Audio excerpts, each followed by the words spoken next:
Woke up this morning, coffee in hand, flipped on the screen, my favorite man. Crafty's on the TV, chipping that stone with obsidian and flint, he's in the zone. He's shaping the future with a hit and a crack, building the legends, ain't no turning back. With every sharp edge, he's teaching the way of the ancients who thrived back in the day. Crafty on the TV, talking that smack, stone carving dreams, never looking back. From Texas to Vermont, Crafty studies us, chiseling the past, building futures for us. Wielding the hammer, he's steady and strong, crafting a world where we all belong.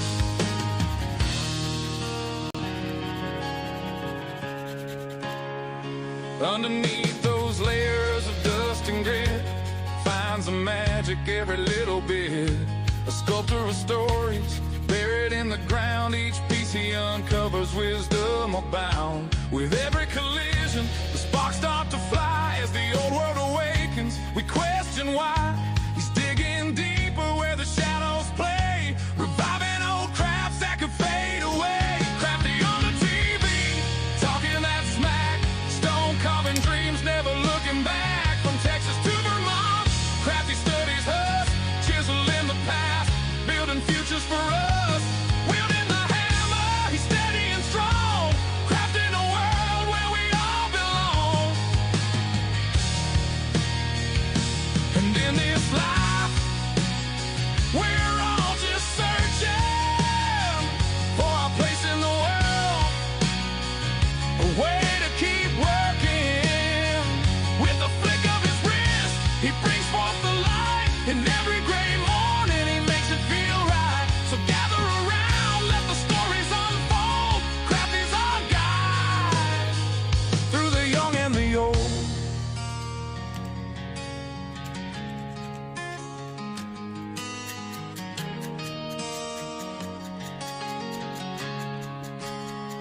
With the sun rising high and the day moving on, Crafty carves dreams till the light is all gone. He's shaping the future one chip at a time.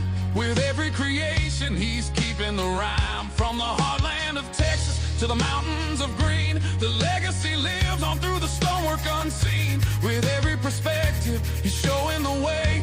Crafty keeps going, come whatever may. Crafty on the TV, talking that smack, stone carving dreams, never looking back. From Texas to Vermont, Crafty studies us, chiseling the past, building futures for us. Wielding the hammer, he's steady and strong, crafting a world where we all belong. So here's to the mornings with coffee in hand and Crafty on the screen, the true heart of the land. With a hit and a crack, he's paving the way through stone and through story. He inspires the day.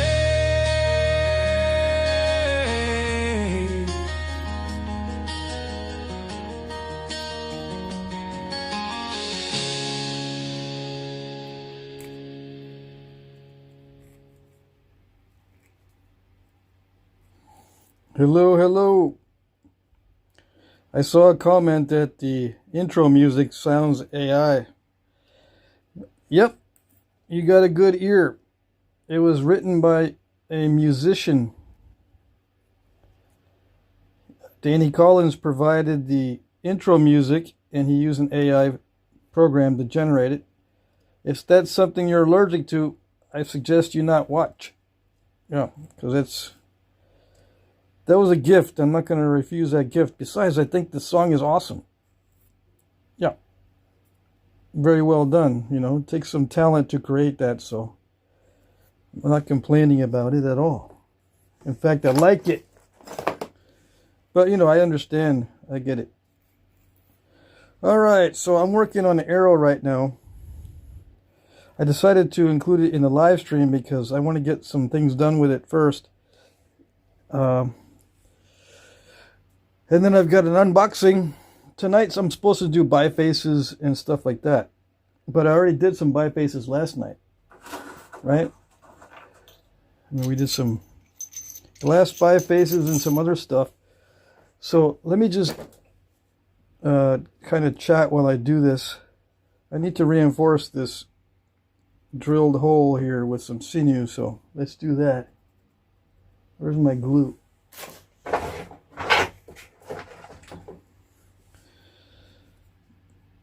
Yeah, Danny wrote the lyrics, he composed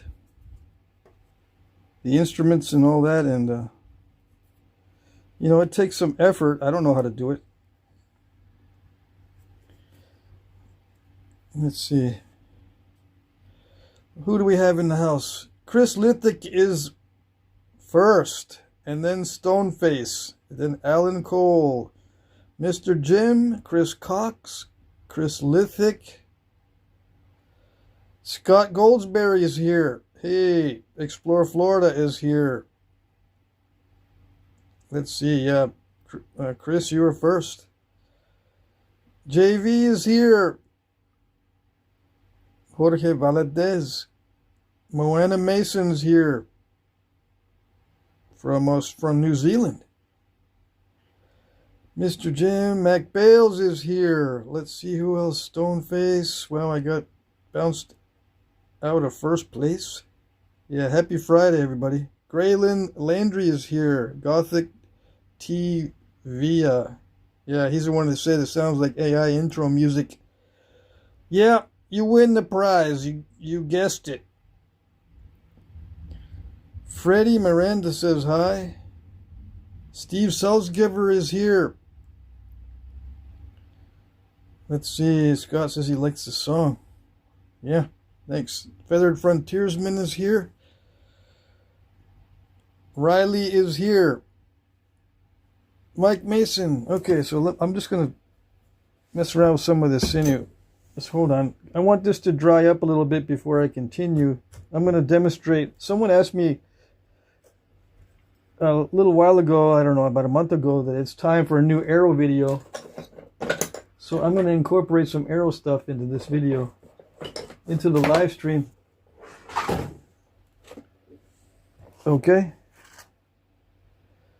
I got to get pieces of sinew ready for it, because I'm going to do fletching.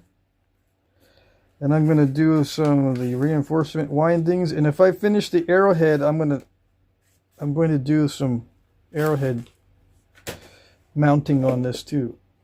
Yeah, I'm going to try for an Ishi arrowhead. One of these pieces, probably the blue one, right? Yeah, that'd be nice. So let's put some of this in the water, or we'll just save it for a little bit later.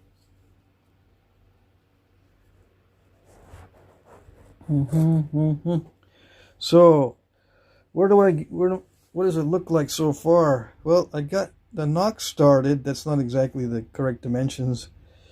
I painted it before the live stream, but I think these lines are too fat. I used a brush that was too fat.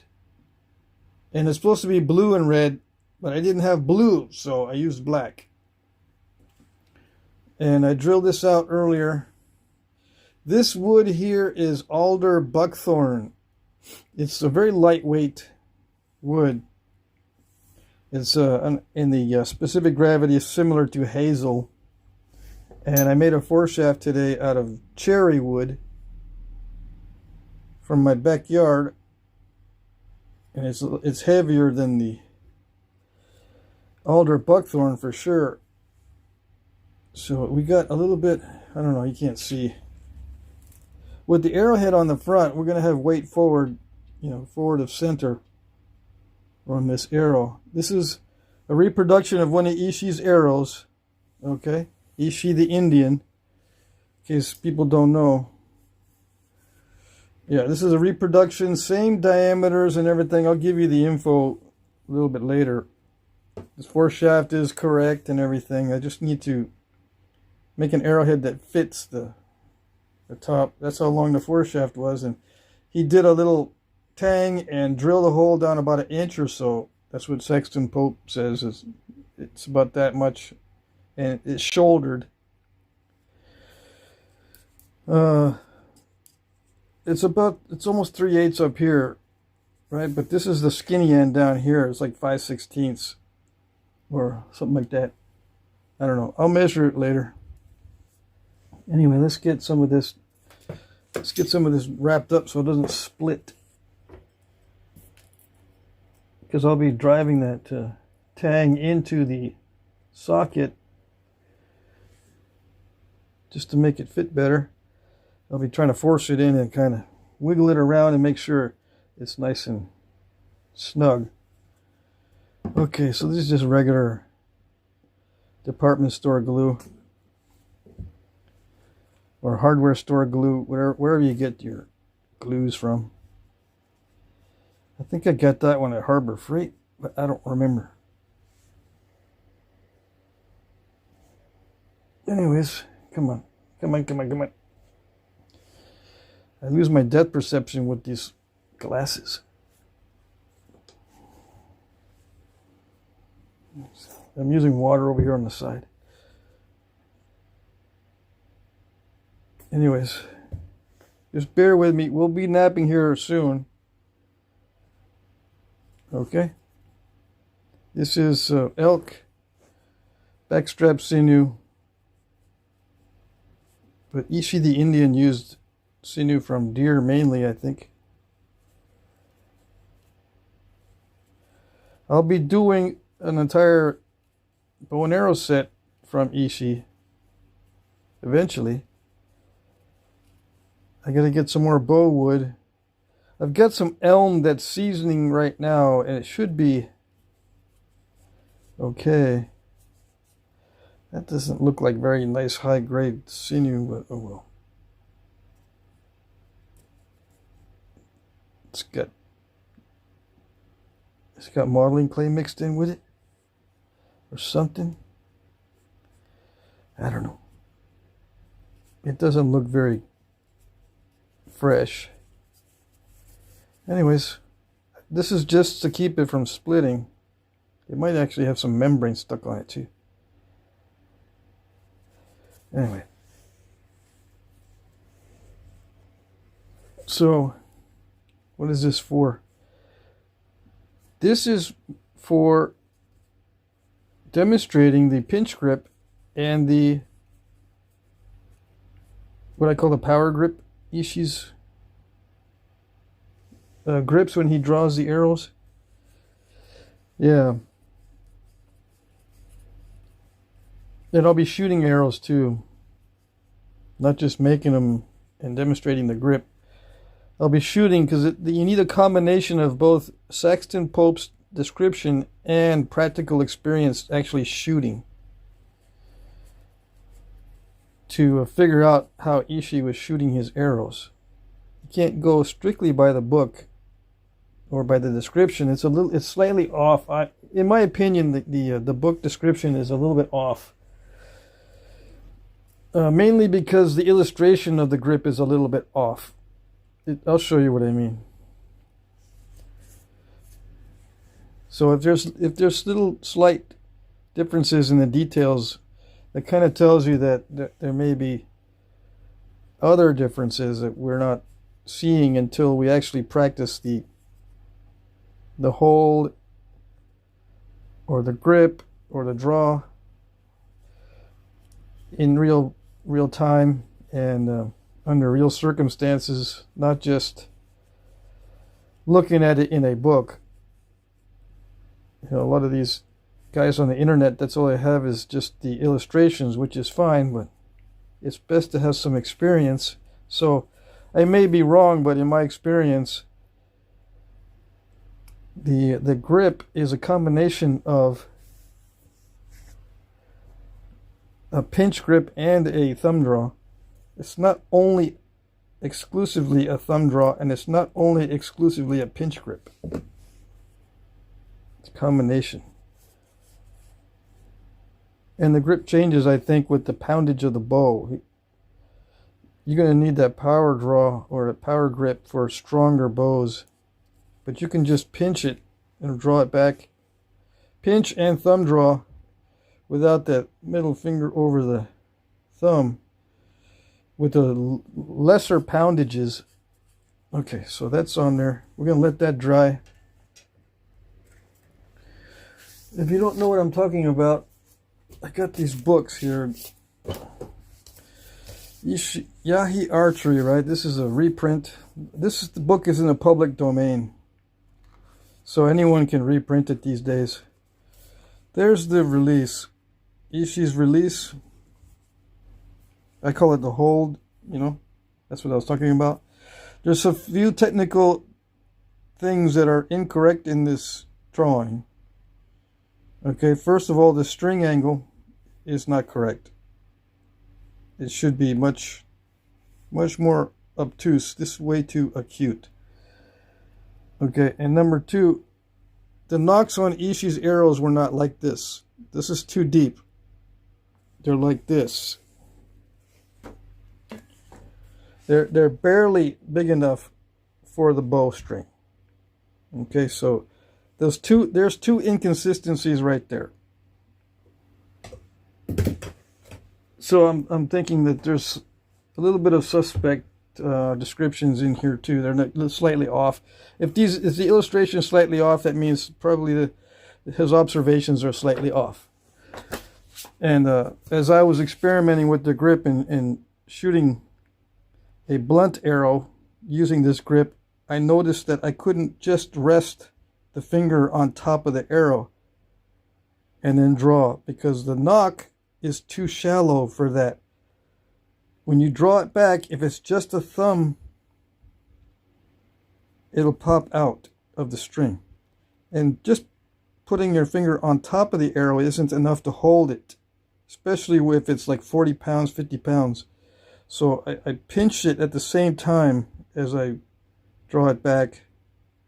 I have my thumb pinched against my finger with the arrow in between. Yeah, the index finger is resting on top of the arrow a little bit, but it's also pinching, and then I wrap my thumb around the string. And then with more power, if you need more power, you just wrap your middle finger around your thumb, and then you draw it. That's what this illustrates here, the middle finger over the thumb. Okay, so I'll be demonstrating that. I got the Ishi's arrow dimensions from this book, Traditional Bowyer's Bible, Volume 4. In the back of the book,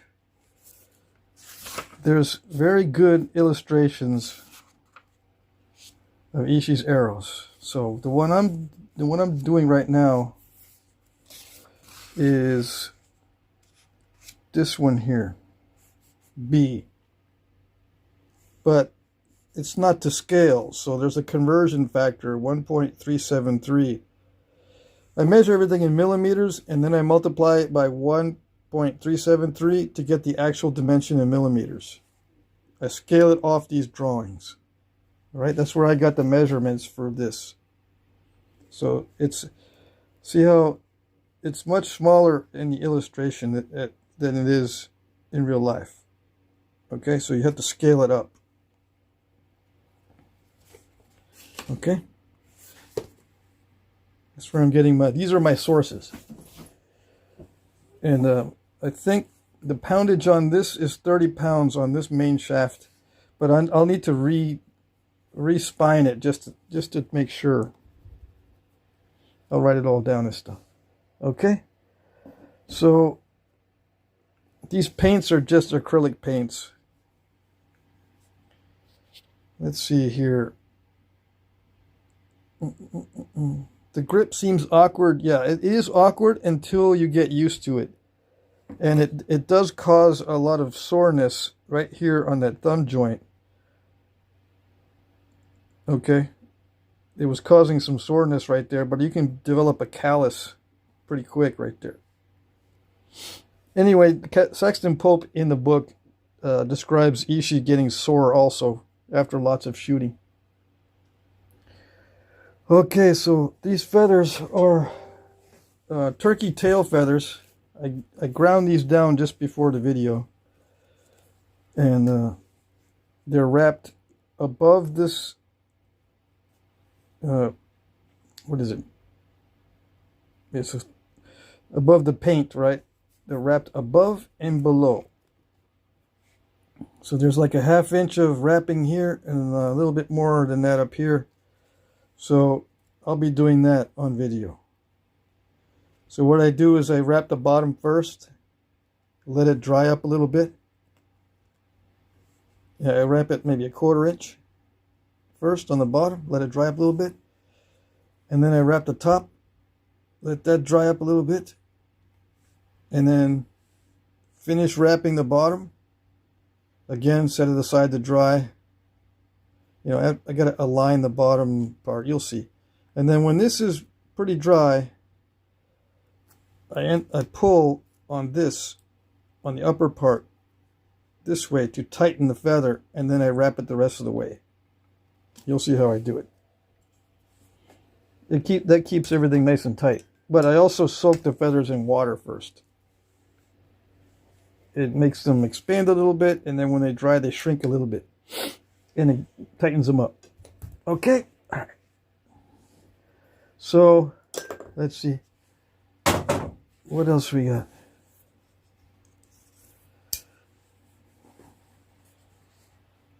Let's see here.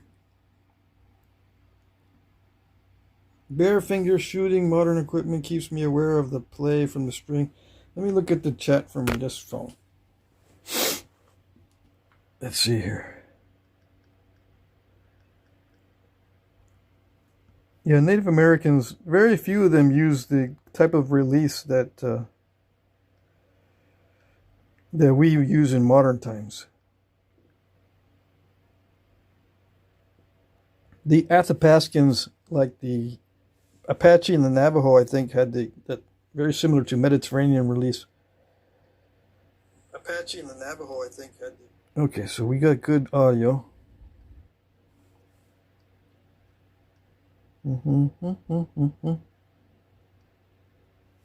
Okay, what do we got in the chat? Sam Folks is here. Explore Florida is here. I do have a cedar bow, but I cheated with hemp string. Yeah, I'm going to be using sinew strings. Let's see, Mike Mason says, bare finger shooting modern equipment keeps me aware of the play from the string rolling off the fingers. Big effect over distance. Yeah. Most Native Americans shot at very short distances, so that kind of makes up for any defects. Mike Hunt is here. Skill issue. What does that mean? Your laughter is here. Let's see. Explore Florida says, I hope I get permission to walk a freshly excavated construction site in the AM, especially after hard rain. Yeah. Should be interesting. I'm still pretty fascinated with Lars Anderson's archery. He is a speed shooter. Oh, okay, I get you. Tommy Taylor. Let's see. Who else? Who did I miss? Anybody?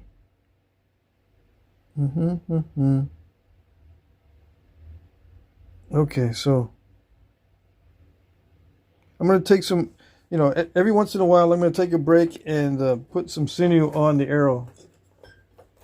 Usually, well, not usually, but Ishi made these 5 at a time. So, he'd wrap some sinew, put one down, get the next one, wrap some sinew, put it down, get the next one. So from time to time, I'll be wrapping the feathers and doing some stuff. I gotta get ready. This one had like birdshot. Yeah. The birdshot messed up the feathers. Anyways, it'll be good for demonstration. Right? Right. We'll be alright. Let's cut some of this quill off. Right here at the base.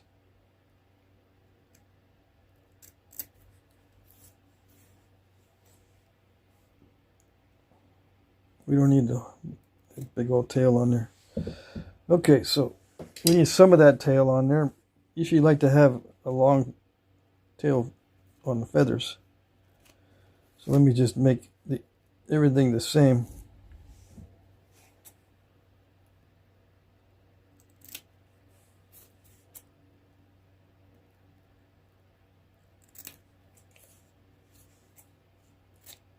Okay. So yeah, I'll be attaching the bottom first, like I said, with just maybe a 1/4 inch, not fully wrapped. Let's see. That way I can move it around a little bit. Cut some more off of that.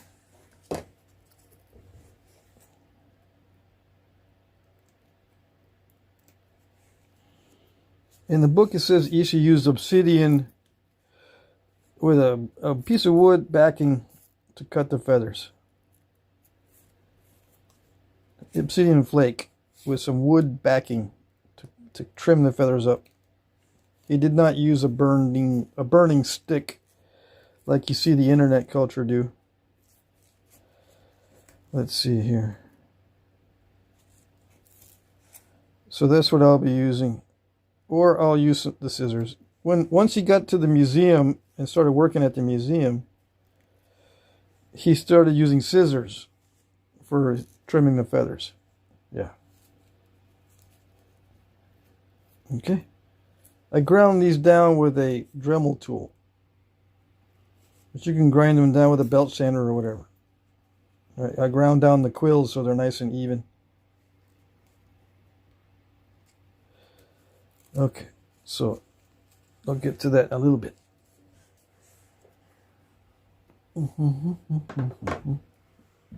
All right. So we'll do some knapping. I want to make an Ishi arrowhead. Okay, so this one is the right size, I think. The blue one. Because he made a lot of arrowheads out of glass. So in the Ishi archery, well, no, actually the Boyer's Bible has better illustrations of his arrowheads, I believe. Could be wrong.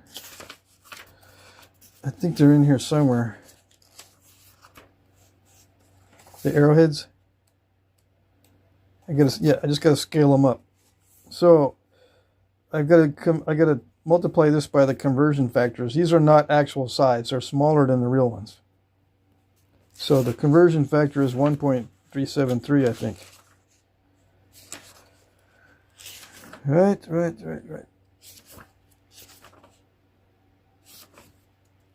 What did I say? Yeah, 1.373 is what you multiply the dimension by. So I'll pick one of these, and then I'll do the dimensions.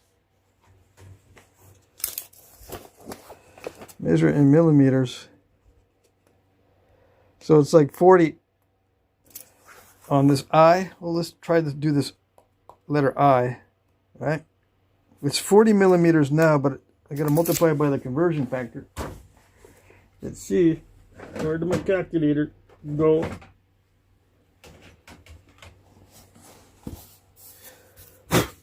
$40 millimeter times 1.373.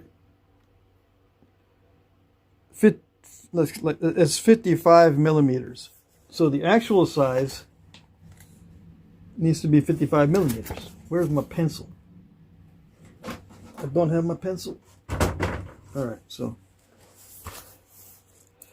I got my notepad and my marker. I don't want to mark up the book. I'll mark the book if I have a pencil. But I don't have a pencil. I forgot. Where is the tape measure? Am I looking right at it? No. I put it somewhere.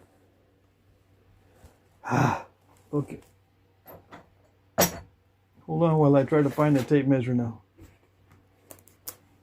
Did I leave it down below?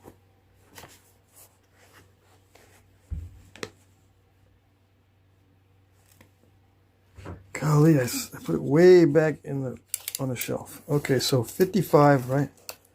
Did I say 55? I already lost my... Yeah, 54.9 millimeters, so it's 55. So from here to there. That's the actual length of the arrowhead. That seems pretty long. But anyways, that's the actual length. It's going to be this style here. Now, the arrow is supposed to have one of these, though. Really skinny. And not one of these big, long ones. So as long as it's not bigger than this, we're okay.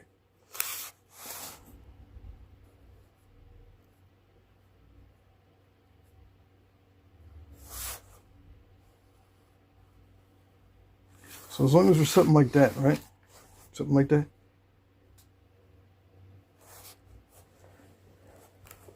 We're within range. Yep. And if it's a little bit shorter, it's okay. All right. So this is within range. That's what I was hoping for. Yeah. Okay. And we'll just go through that rigmarole to find the width and that kind of stuff. But we can eyeball it, right? We can just eyeball it so we don't have to go through the calculations and all that jazz. Okay. Let's see. Yeah, 2 3/16 roughly, says Tommy Anderson. Yep. I need that book, says Chris Lithic. Yes, we all need that book. Okay? We all need it. I showed 2 books. We all need both books. And you can buy them used. Don't buy them brand new. If you can help it. Unless you get the EBGBs buying new, used stuff. Some people hate used stuff because it makes them feel weird. I try to buy everything that I have used. Although those books are new, the ones that I bought. I've had that Boyer's Bible Volume 4 for many years, but I did buy it new as a set. I bought the whole set. But you can buy them used, yeah. If you don't have that kind of money. All right, so let's get to this one. And then once I get this down to a reasonable size, we're going to do an unboxing from Alan Cole. Alan sent me some stuff. Yes, he did. See? Alan Cole sent me some stuff. And it arrived without a lot of damage to the box. There's no damage. I'm amazed. There's maybe a ding right there, but usually the sides are all messed up. But this one came in the mail nice and not too damaged at all, or no damage. Okay, so I have high hopes for that. So yeah, we got a bunch of stuff lined up.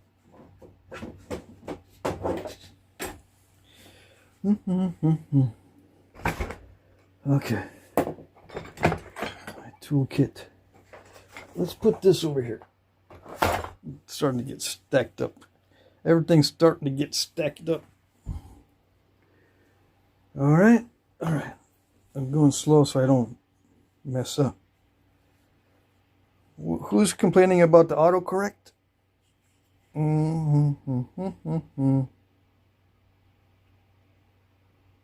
How do you gift memberships? It should pop up as an option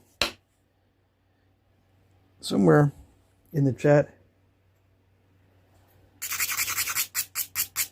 If you're on the computer, it's easier to see. If you're on your phone, I don't know. I don't know how to help you with that.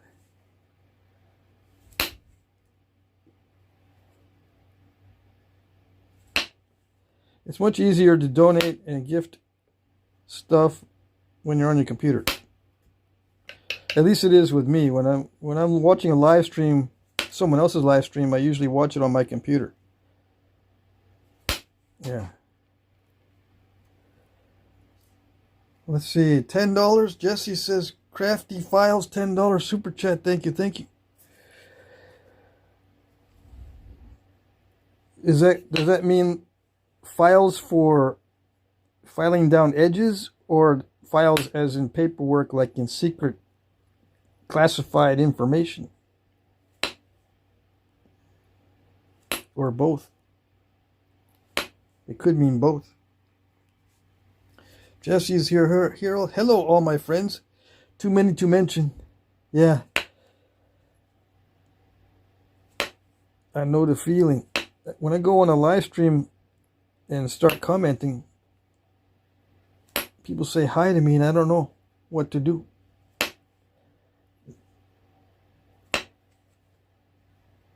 Too many. Hello, how's it going? So I usually don't respond to, hey, how's it going, in the comment section when I'm on a live stream comment section, when I'm commenting.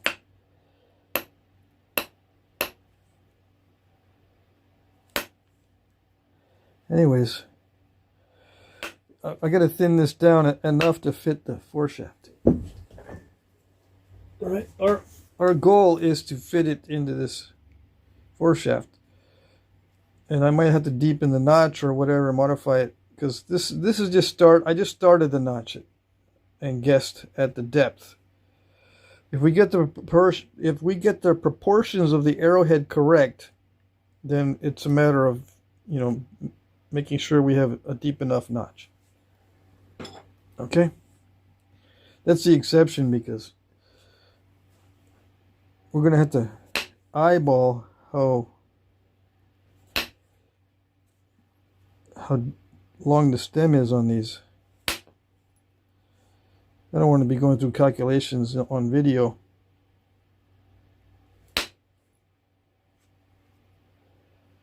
So let's see. Yeah, this is going to be a tedious process of getting this down to the correct size. I'll finish it up with pressure flaking, of course, but right now I'm trying to get the correct thinness. And Ishi's points were not all that thin, believe it or not.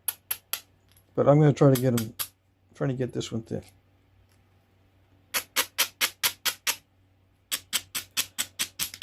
And they were corner notch points. My favorite.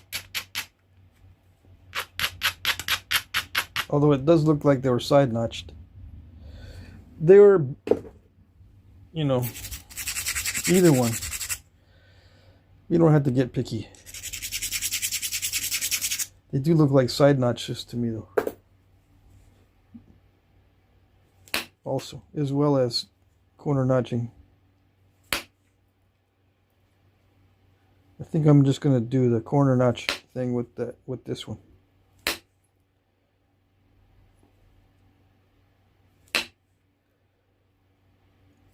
Yeah, it's a good thing that this glass is nice. This is nice glass.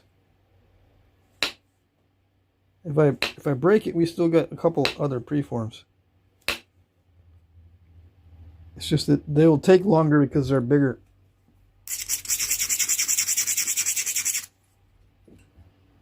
Yep. And yeah, I'm using indirect percussion to thin this down because it gives me nice big flakes. Nice big flakes give me smooth surfaces for future thinning and future shaping. It's important to have smooth convex surfaces, and the big flake scars help to keep it nice and smooth. If there's a lot of flakering going on, the surface is a little bit rougher. And in my experience, if there's a lot of flakes on the surface, you can't really get a nice flake pattern, or you can't really get the type of predictability you need for thinning.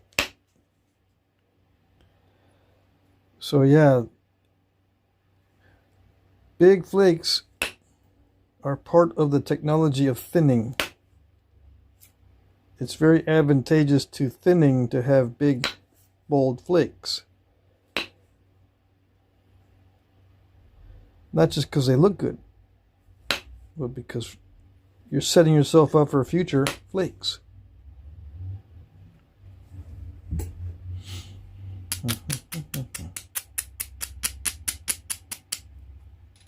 Future thinning flakes. There's a lot of consequences, drawbacks, and pitfalls when you're trying to thin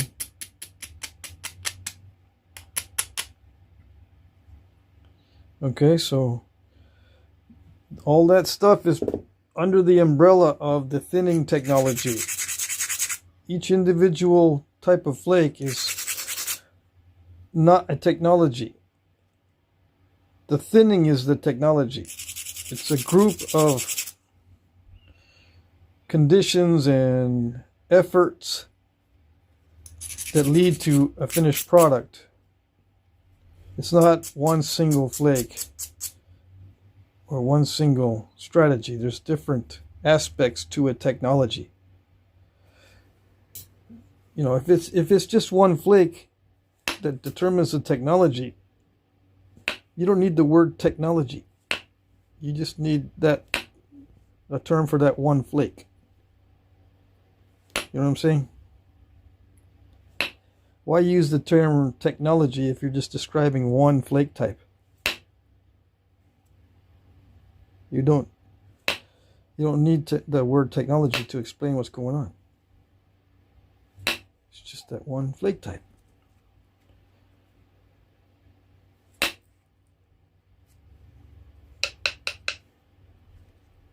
Are there points that are defined by one flake type? They try, yes, they do try to define some points by just a single flake type. But it doesn't make much sense. Because not all the points within that style are flaked the same. It's very rare. Because I'm not going to say it's impossible, but I have not seen anything that is always completely consistently made the same way within that same type of point. There are variations and there are variants within each point style. Some are drastic, some are not. Some are differences in flaking, some are differences in shape, maybe shapes of the notches, shapes of the flakes. Maybe they're long and thin on some examples, or maybe they're short and wide on some other examples, etc., etc. They try to classify certain types by flakings, but it doesn't make much sense because there's other points found in the area that are same shape but different flakings, and they're probably from the same culture, but they're classified differently because the guy says, nope, different flaking, different point style. It doesn't make any sense.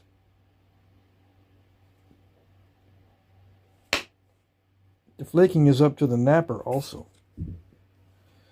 Either in personal preference or skill or material type or all the above or a combination thereof.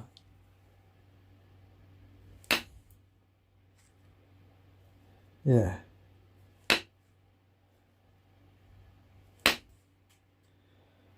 All right, this critical stage. I gotta try to get this thing without messing it up.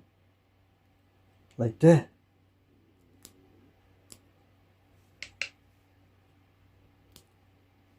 Can't have ugly step fractures.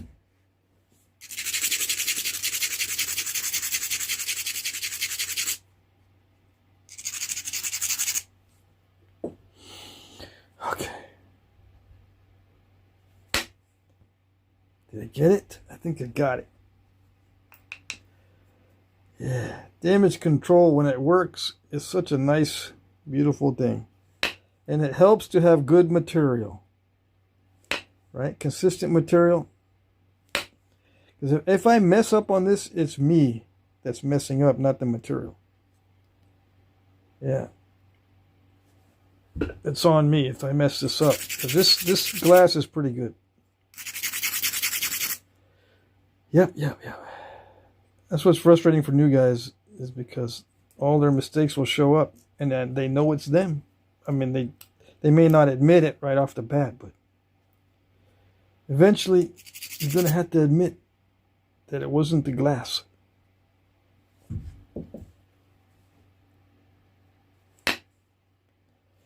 If I mess this up and get strep fractures, that's on me. Yeah.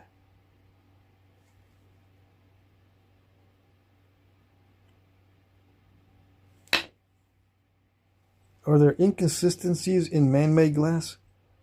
Yes, sometimes. Like, if the most egregious example is when there's a little bubble in the glass. Yeah, that'll mess you up. But this glass has no bubbles. It's got nothing. It's got nothing wrong with it. So I better not do mistakes.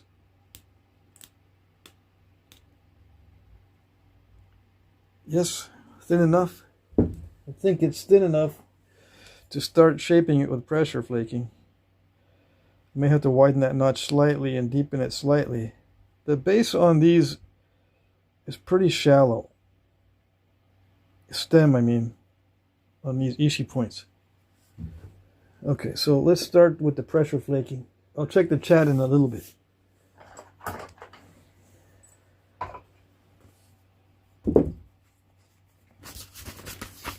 I need to use 2 gloves when I'm pressure flaking because those flakes get everywhere between my hand and the tool, and it disturbs me and affects the knapping. Yep. It distracts me and affects the knapping. Okay. Yeah, it's okay if it's gonna end up being a little bit smaller than 55 millimeters.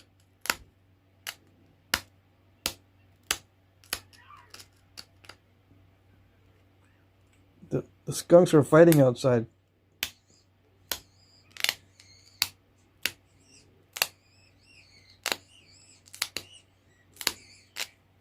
I don't know if you can hear them.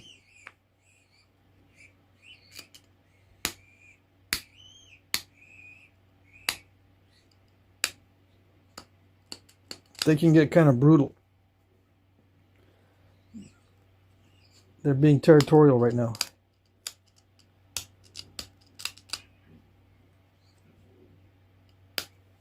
Let's see.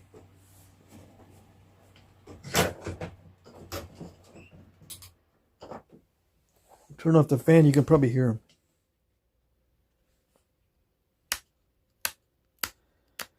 Of course, they stopped. Of course, they stopped.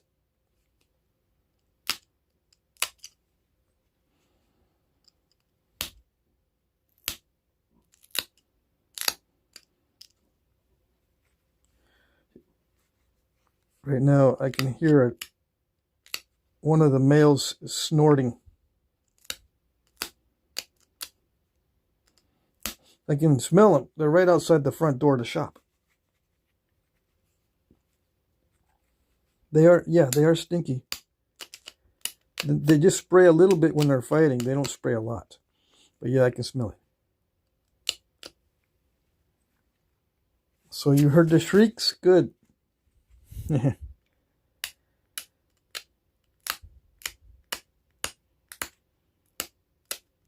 Sometimes they get injured. I saw one skunk last year with a neck injury. He was bleeding and he got some blood on the stairs of my front porch.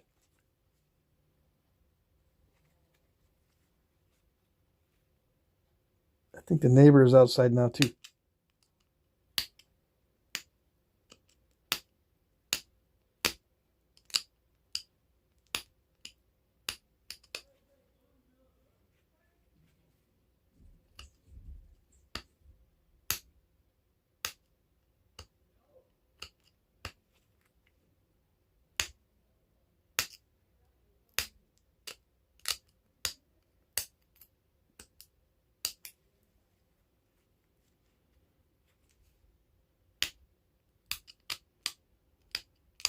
I don't know what they're doing out there.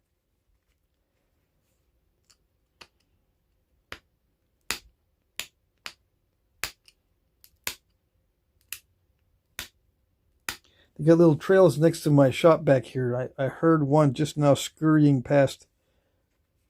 And he brushes up against the walls of the shed when he scurries by. So I guess the neighbors out front are scaring the Scaring the skunks with their conversation.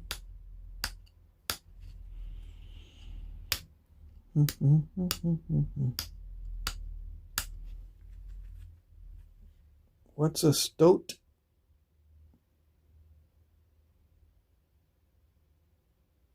I don't know.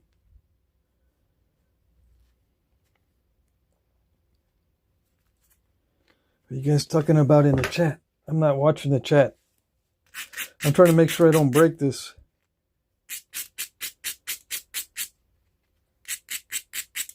See, 51 minutes? Yeah, see, it's already been an hour, so I gotta hurry up. A stoat is an ermine?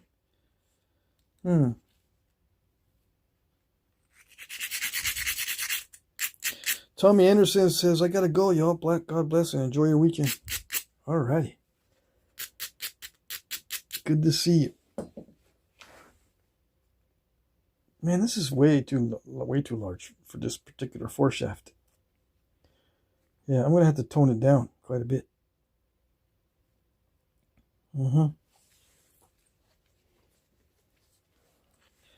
Yep. So yeah, I guess that's why he had tiny arrowheads for this particular arrow. I'm gonna have to make this a lot more narrow because that's way too wide for this foreshaft.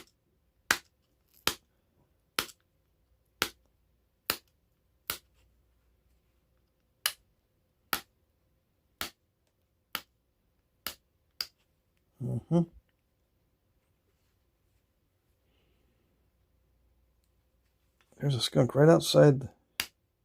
I can smell him again. So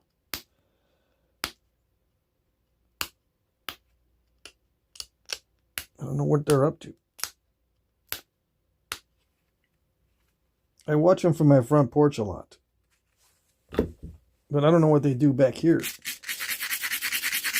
One of them has a den on the hill. So he might be fighting with everybody. That one's a male. The one that lives up on the hill.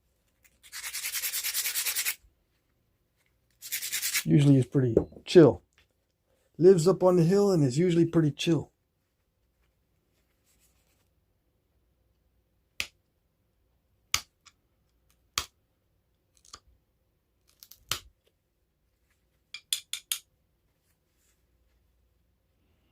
Dang, I got some issues.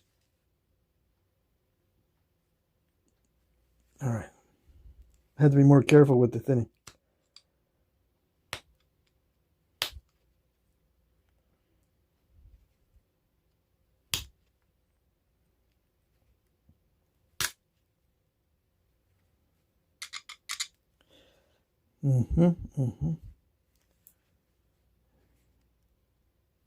Watch that the flakes don't touch the pad all that much. They can touch the pad a little bit, but with glass tends to stop when it hits the pad. When there's any kind of pressure on the surface, it'll stop the flake. So see, I got a bunch of little stoppages.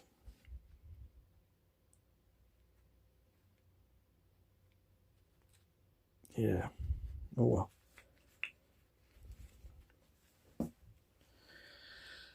Okay. Let's see. Dawkinstein says, if you shoot a rabbit, they come running to the blood. I don't know. I've never, well, I usually shoot rabbits in the head, so they don't get a chance to run very far.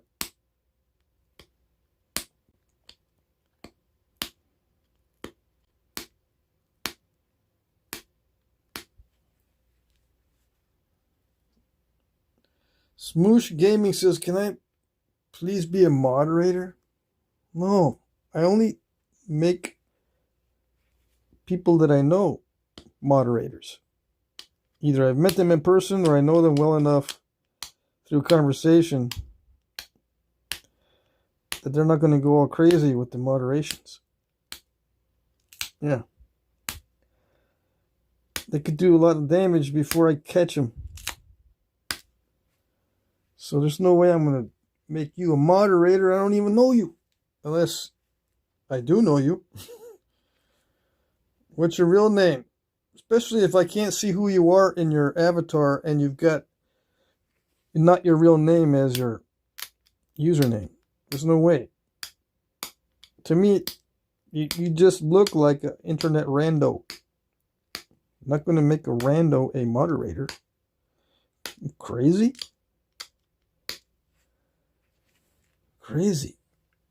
Now, if you're like 10 years old, you don't understand these things, I'll cut you some slack. I mean, I'm not mad.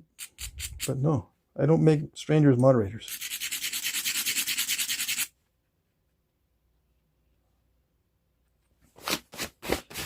I might have to... Do I get to put someone in timeout? Is there an 8-year-old in the chat that needs to be put in timeout? I think so. Yeah.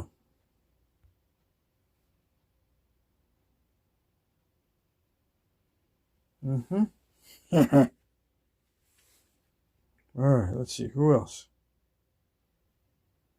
Sneaky Sneaks.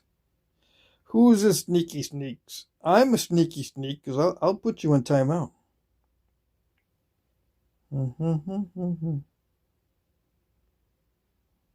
Yeah. So I'm looking at the chat. Let's see.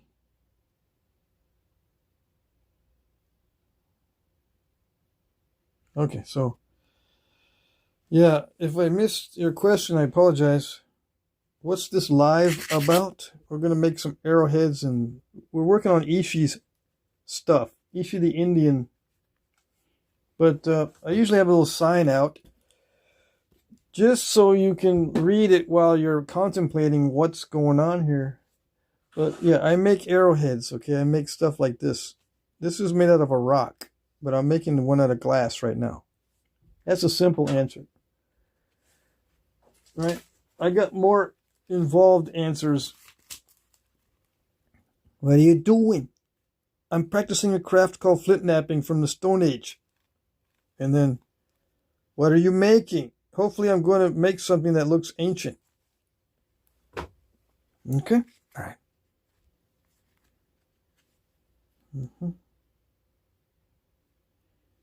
Yeah. All righty.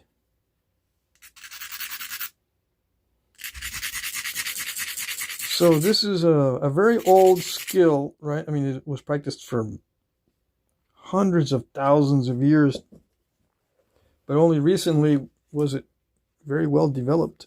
And now we're continuing that tradition in the modern day and age. But for us, it's mostly a hobby and not something that we need for hunting or survival. Although it is taught in survival classes, because sometimes you're going to need to go hunting in an emergency.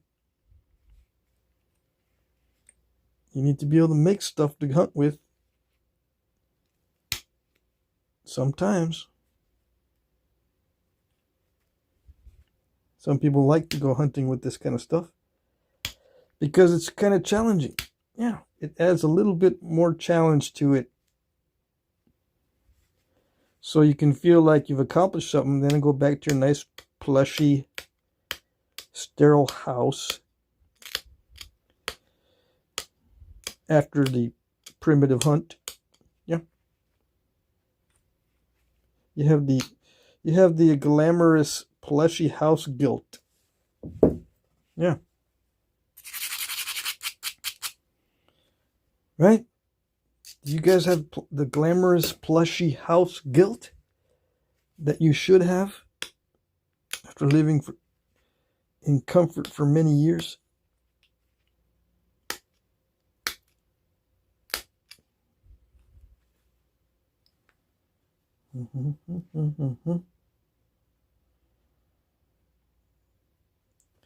Let's see. The sign don't help. It creates more questions than answers. Yeah, I know. That's what makes it funny. It's supposed to be funny. Although there are some lessons on here, right? You should know these lessons, boys and girls.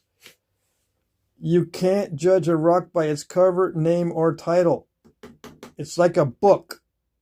Okay? Rocks cannot be judged by their cover, name, or title. And this one down here, the first and last ones are worthwhile, right? It's for us to nap and you to find out, because napping is in the doing.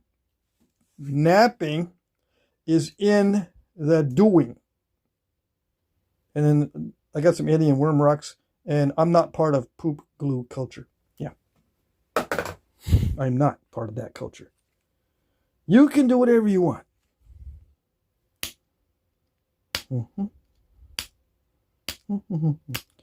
I think the sign helps. Oh, yeah. But it does require some clarification. Yeah.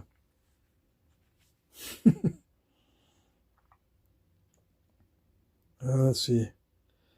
No guilt from plush houses? Oh, you should have lots of guilt. You should. You got plush dogs and everything, too.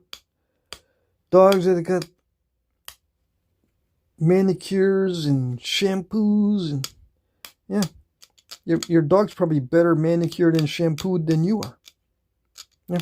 You should feel guilty about that.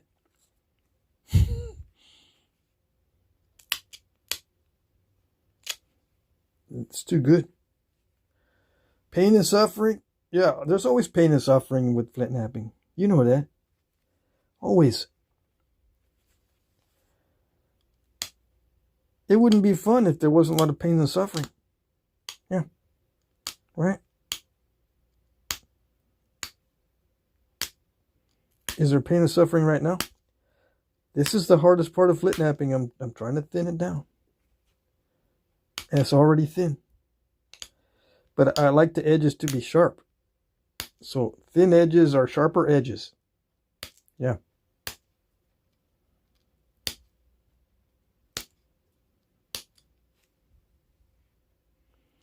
Thin edges are sharper edges.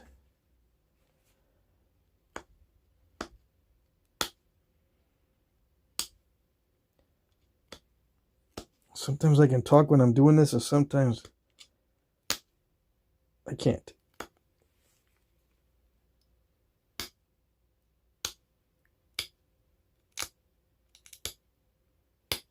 Like right now, I'm trying to figure out, why is it that it crunches sometimes and other times it doesn't? I think I have to maintain the tooltip. That's what it is.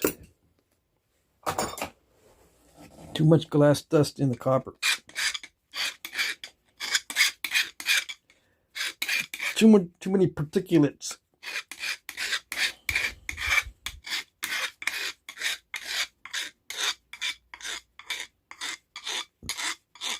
You don't know who us and we are in the equation? Yeah.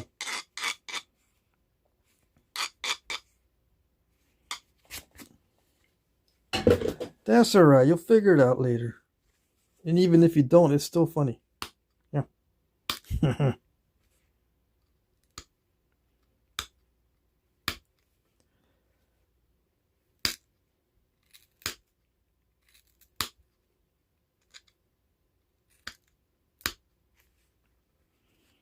we getting there? We're almost there yet. Yeah. I could do it the lazy way and just keep picking at it, but I want to thin down the edge also.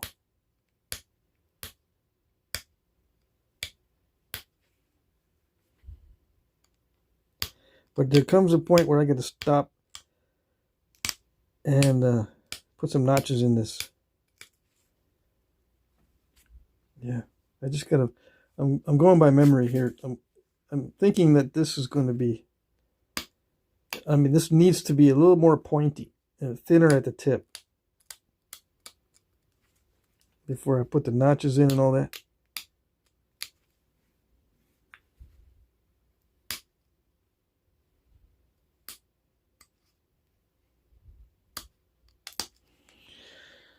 Okay. I can't see. Maybe I should put my other glasses on. See, once it starts getting thin and oops, it starts looking more clear, I can't see the edge. See, as it gets thinner, this blue starts to become more and more clear. So then I can't see.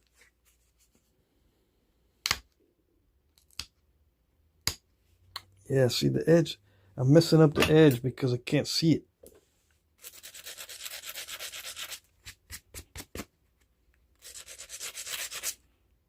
being crunched.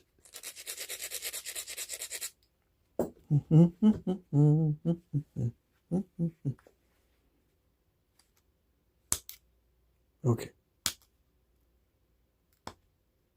Yeah, when you braid it, sometimes it makes it more visible. Sometimes it doesn't help, but with glass it usually helps. When you braid the edge, it becomes more visible. Clear glass, though, yeah, some guys like the clear glass. I don't know.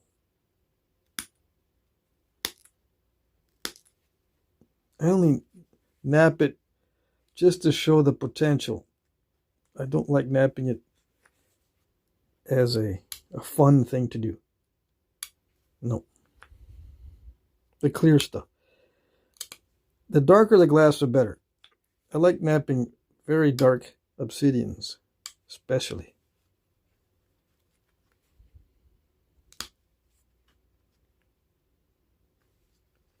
This blue is not bad.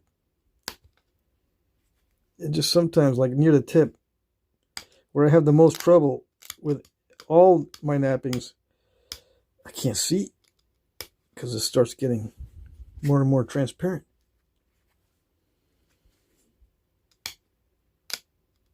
Anyways, I'm going to stop messing with it here in a minute. And I'm going to put the notches in, and we'll try to haft it.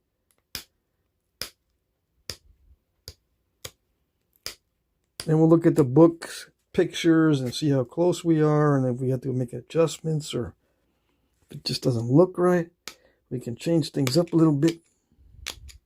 We're trying to do some Ishi stuff. Ishi the Indian.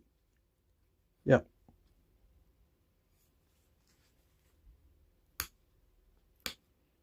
There will be more coming in the future, yes. Because it's one of the things that everyone should know. It's very basic stuff. Like it's Flintknapping and Archery 101. If you're doing both, you need to know about Ishi the Indian. At least that much.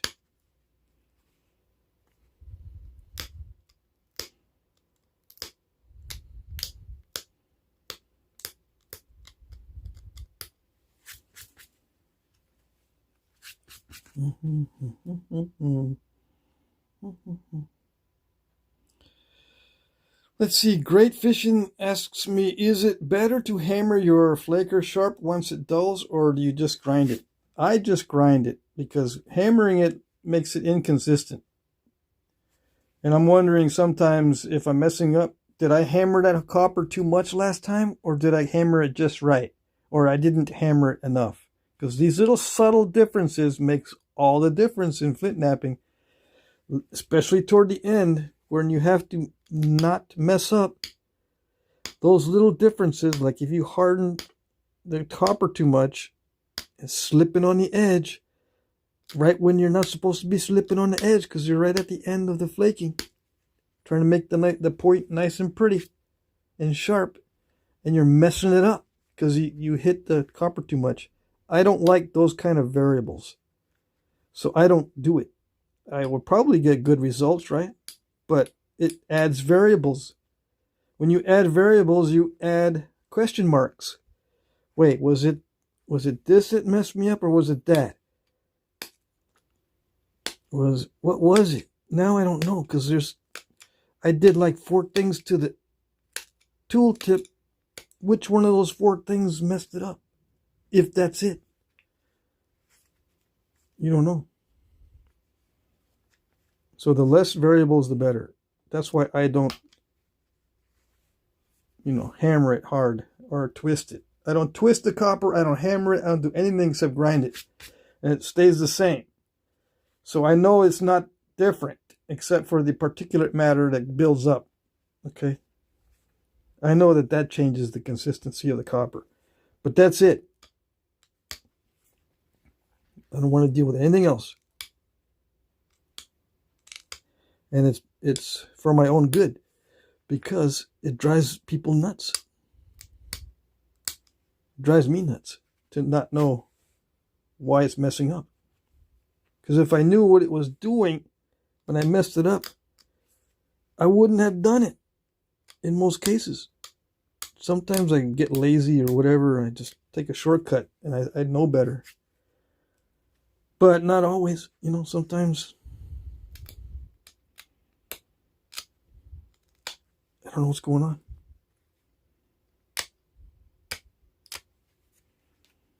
Anyways, I don't know if that made sense.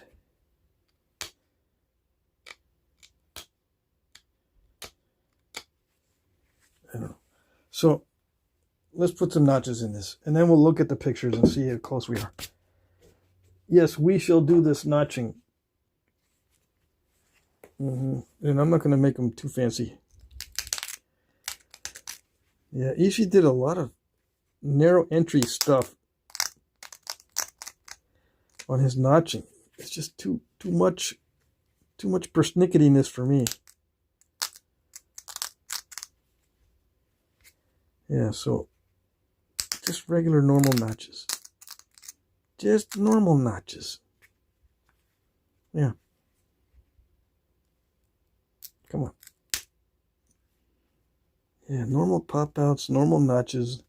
Nothing too fancy. I can't see what I'm doing, but that's okay. I never can with this type of situation.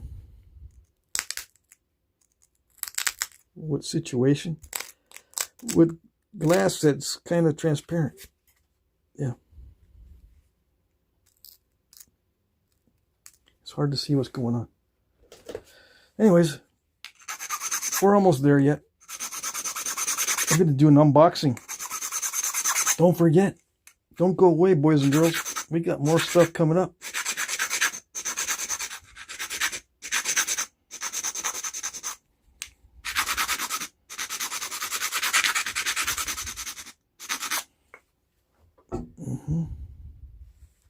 What did I just do? I just sharpened it because it makes it easier for me to push off flakes at the bottom of the notch when the notcher is sharper. If the notcher is dull, it takes more pressure to push a flake. But if it's sharper, it doesn't require as much pressure. But I think it's pretty much stalled. Yeah, I think I'm pretty much stalled. Yes? Yeah, let's just flip it over and do the other side and see where we're at. If the neck is too wide, I'll just make the arrowhead more narrow. That way, when I re-notch it, I can approach the center more easily. And make that neck more narrow.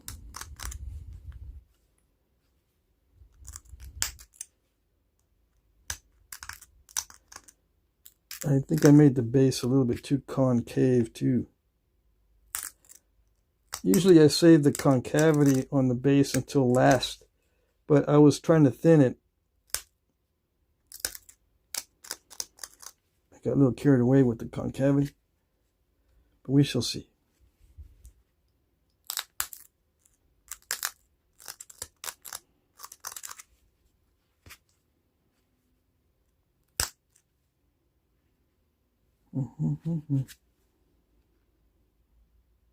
Yeah, don't dare double tap that screen.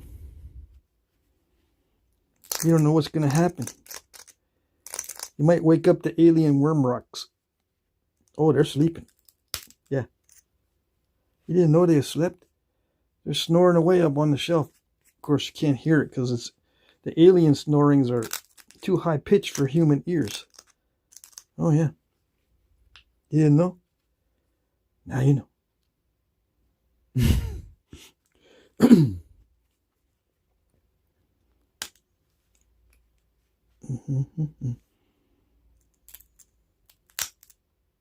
going to zone out here for a second because I'm trying to unstall this notch. Yeah, like that. Gotta sneak up on that sucker. Yeah, like that. Told you. I warned that notch. You didn't hear me, but I warned it. Yeah. You don't need to have words. The rock knows. Yeah, it knows when it's been warned. And I warned it. So, it didn't give me no troubles.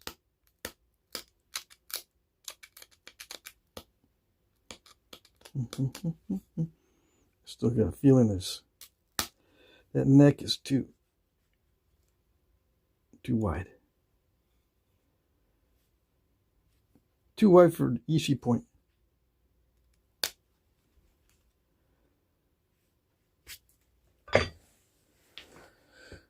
Yeah, look at that. It's gonna. I'm gonna have to make that notch really deep on this, or make this arrowhead smaller. Yeah.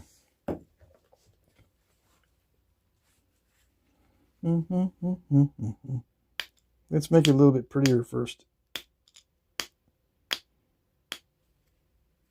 More symmetrical, and then we'll see about if we need to make it smaller or just go with it.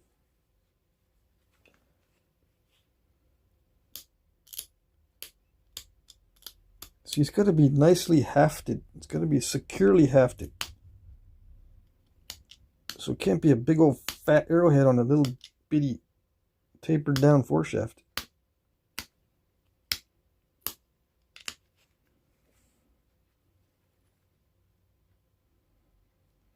Man, I'm crushing that edge a lot. And not in a good way.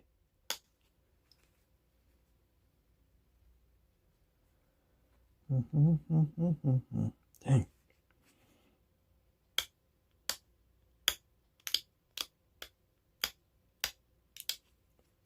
So what do you do when you end up crushing the edge a lot? You just have to redo it. Hopefully the next time you redo it, you don't crush it as much. Let me see if I can uncrunchify it with the flake, with the notcher. See, this one just takes off short flakes. If you just go downward, it takes off short flakes without crushing the edge. In most cases, I think that might work.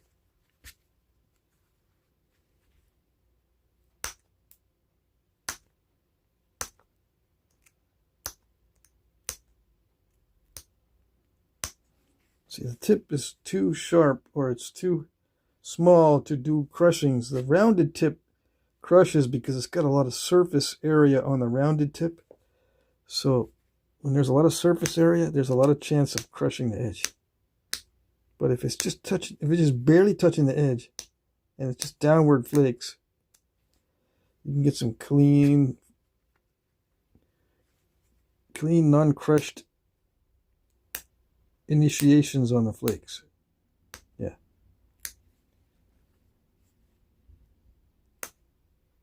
And hear that? It's just little pops, little snaps. There's no. If you hear a little crunching sound, that means you dulled it. And sometimes it means you crushed it really bad. Okay, so we're almost ready to check the actual Ishi points to see how close I got.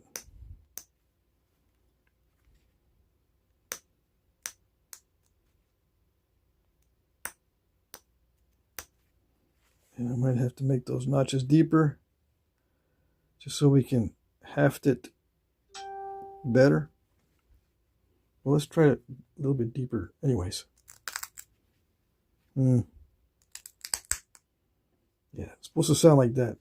You can crunch the notches a little bit, but not a lot. It can't be a lot crunchy. You can do that. As long as you don't stall the bottom of the notch. That's the main thing. You can't stall the bottom of the notches. Why is it taking me so long? Yeah, I'm wondering why it's taking me a long time. Myself. I'm wondering why it's taking me so long. I think it's because I don't want to mess it up. Yeah, that's the main reason. It's getting very delicate.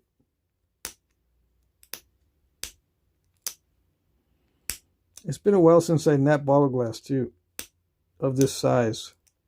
I've napped the bigger sizes recently. But it's a whole different dynamic when you're napping something tiny.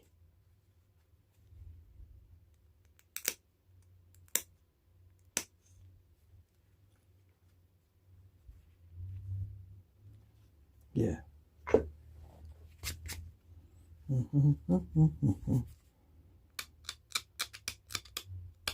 So I'm just finishing up.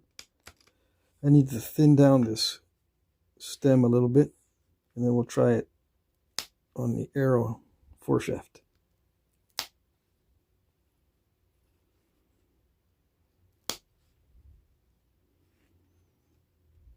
Yeah. Okay. See, the arrow foreshaft is tapered. According to the drawing, it's tapered, right? That looks a little bit better than it looked before. I think we're in good shape. So I'm going to thin this down a little bit more, like take a couple of more flakes down the center, up like almost like fluting, and then we're going to modify the foreshaft to get this to fit. And then we're going to do some unboxing. And if we had time, we'll do some fletching. Work on the rest of the arrow.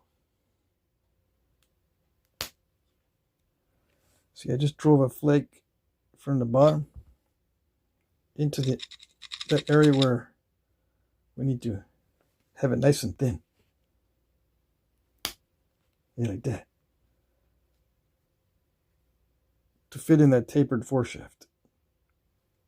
Yes, yes.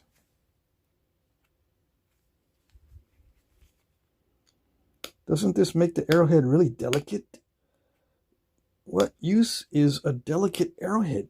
It will break when it hits. Yeah. If it's really delicate, it's probably not for hunting. It's probably for warfare. As a general rule, you know, if it doesn't seem like it's useful for hunting, it's probably not a hunting point. If it's going to break really easy when it hits the target, that's usually what you want if you're fighting with it. If you're fighting with arrows, there's two reasons why it's good if the tip breaks. One, it makes the wound worse. But number two, you can't fire the arrow back. You can't just yank it out and fire it back at your enemy. There's nothing worse than giving your enemy ammunition. So, yeah, you can still fire it back even with a broken arrowhead, but it's not going to be as effective. Anyways, all right, so that's it for the shaping. Now let's get this fitted. I need to expand the notch. Okay, so what I do is use sandpaper. I cheat. I could use a flake of stone, but I'm not going to. Where's the... Let's see. No, it's not in here. No. I'm looking for my roll of sandpaper. Oh, I see it. It's up near my notebook. So yeah, I pinched this. Widen that notch.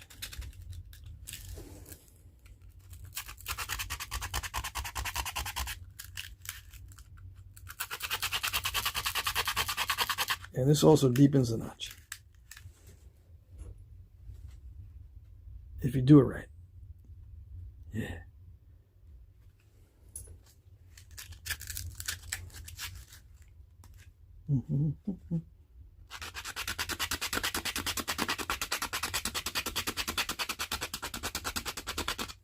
And yeah, I'm making it curved. Because the bottom of that arrowhead's curved.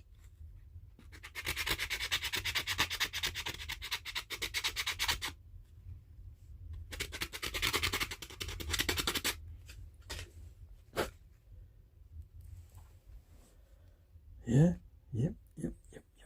I do need to deepen that notch more. Just a little bit more. I think we're home free. Come on. Those strings annoy me.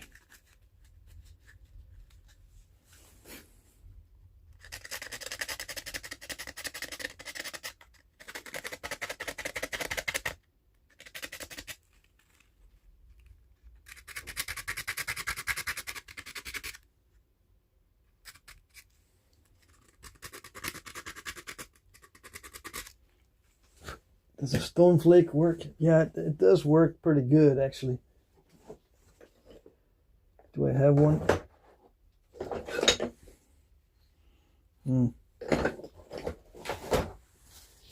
Mr. Flakes doesn't have a flake. It's got to be really thin, though, before it'll work. Because I can deepen the notch, but it's got to be thin enough. See, with the sandpaper, trying to deepen that notch, I end up hitting the sides of the notch, and it widens the notch. I might be able to do it with this piece.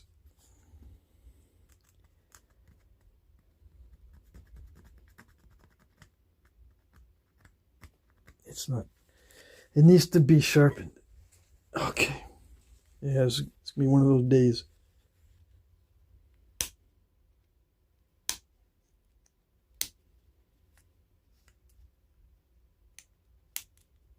Everything's needing maintenance.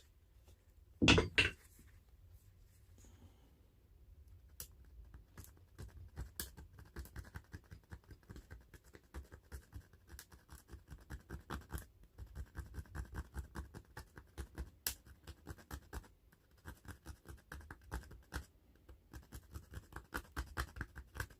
can kind of see the dust coming off of that, I hope.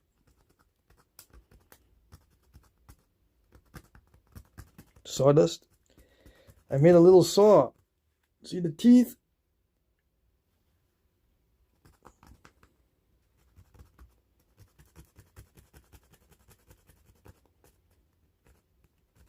Okay, let's see. Good enough. I think that's good enough. Yeah. I think that's good enough. Beauty.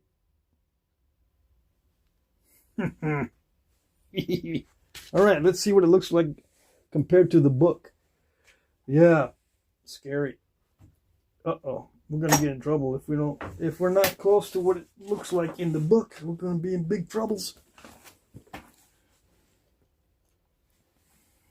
Okay, these in the book are smaller than actual size. Okay, so I think we're in range. Except Ishi made the neck more narrow than mine. I just don't want to push my luck on video, or else I'd make it more narrow. See, I can make the neck more narrow. It makes it more effective when you're hafting it. See how narrow these little necks are? Right there. They snap easy though, too. Now this one is not that narrow, so I got excuses. But on these ornamental arrowheads, very narrow. But you got to narrow the sides too. To be fair, the narrower the sides, the narrower the neck. You don't have to notch as deeply. Or you notch that deeply and you have an effective narrow neck. If you make the sides narrow too. Yeah, or the whole thing narrow, whatever. Okay, all right, so we got some success. We're going to do the unboxing. I'm going to take a break from this. I'll put Sinu on this later. Yeah, let's do the unboxing before it gets too late. I only got 30 minutes. Right? Right. But I like the way it turned out. Nice Ishi style. And the rest of the arrow is right here. I just got to put the fletching on it and fix that knock a little bit. It's too narrow right now. It's got to be wider. The depth is okay on the knock. It just needs to be wider. And I don't have a bowstring with me. I need to test it on a bowstring. It's a 30-pound spine. 30 pounds, 30. And it matches the book. But this is alder buckthorn, which is a weak wood. But it's the closest thing I have to hazel, which is Ishi's favorite. Hazel is not that strong either. Okay. But this is alder buckthorn. It's an invasive species where we're at, so no one cares that I cut it. I can cut this stuff all day long. And it actually makes good arrows. If you don't mind them breaking easy. Yeah. They call it breaking buckthorn. Anyway, I think that sinew is dry enough that I can force this in. Yep. Yeah. Force in the force shaft. Let's see if we can see how straight that is. Sometimes it's difficult to do the socket just right so it's nice and straight. But I took some time to do the socket and the tang. Okay, and so that shoulder mid, is nice and seated all the way around. And that sinew is pretty dry now, so I can push that in there. Now, Ishi used resin glue to glue these in, hot melt. So he would heat that up, put some resin in there, and then stick it together.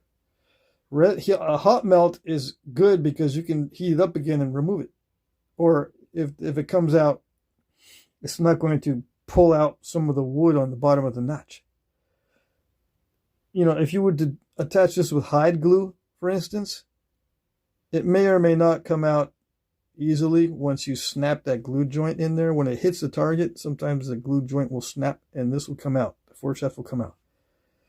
But sometimes the hide glue is so good that it rips out the inside when the force shaft comes out.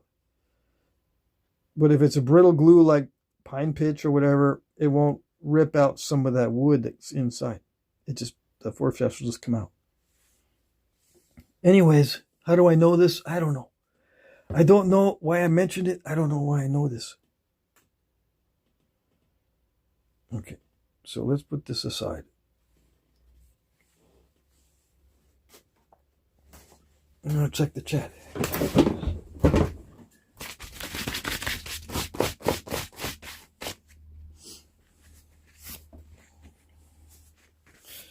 Be careful, you can put your eye out with that thing.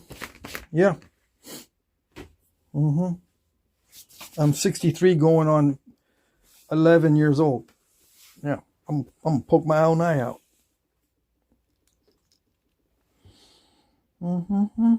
Someone's taking notes. Yeah, cool. Awesome. Let's see, what do we got in the chat? Man, I missed a lot of chat. You guys are chatting it up. Pretty down straight. Be careful, you could put your eye out. Yeah. What's going on here? Dusty's here. Off center. Something's off center. Death Saber, where do you source your sinew, if you don't mind me asking? Well, 2 places. Actually, 3 places. I have a friend who's a taxidermist who gives me all the sinew I need, right? I also have friends that are my subscribers that send me stuff. Like this batch was a gift. This batch was a gift of sinew. Okay? Ross. I think it's Ross Wellman gave me this batch. And I've been using it on videos. But I have lots more sinew, and I also gather my own. If I shoot a deer during hunting season, I make sure I get all the sinew possible off of that deer. And one deer can supply you with, a good amount of sinew if you collect it from the legs as well as the backstrap. And don't let anyone mess with the carcass before you take the sinew out, because they'll mess it up. Yeah. You do the butchering, and you won't mess up the sinew. You'll have to do a few deer before you get the hang of it, but you know what I mean? Don't let anyone else butcher that deer. If they don't know about sinew, they don't know what to do. Okay. But if you don't have any other sources, just go on Etsy. eBay used to be a good source, but I'm liking Etsy a lot more now as far as antlers, bones, sinew, rocks. All this primitive stuff is better on Etsy these days. Let's see. Book shows it could be any shape you make up. Yeah. What's the book? Yeah, everyone always asks that. The book that I showed just now is the Traditional Boyer's Bible, Volume 4. The authors are Steve Alele, blah, blah, blah, blah, blah, blah, blah, blah. Steve Alele does a lot of artwork. This is Steve's artwork, Steve Alele. Okay. And buy it used, if you can. Buy the books used so it doesn't break the bank, because you need money to spend on rocks.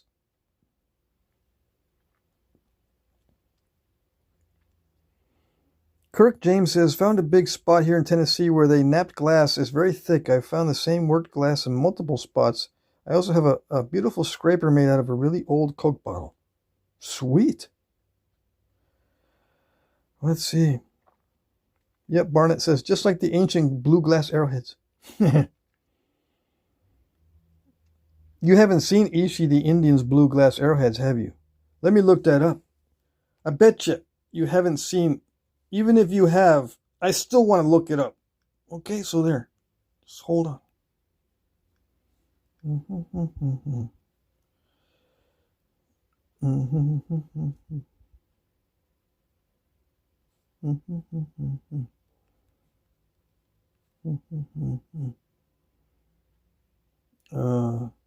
Glass arrowheads. Hold on. It takes me forever. I just typed in Ishi Native American glass arrowheads. Let's see if that does anything.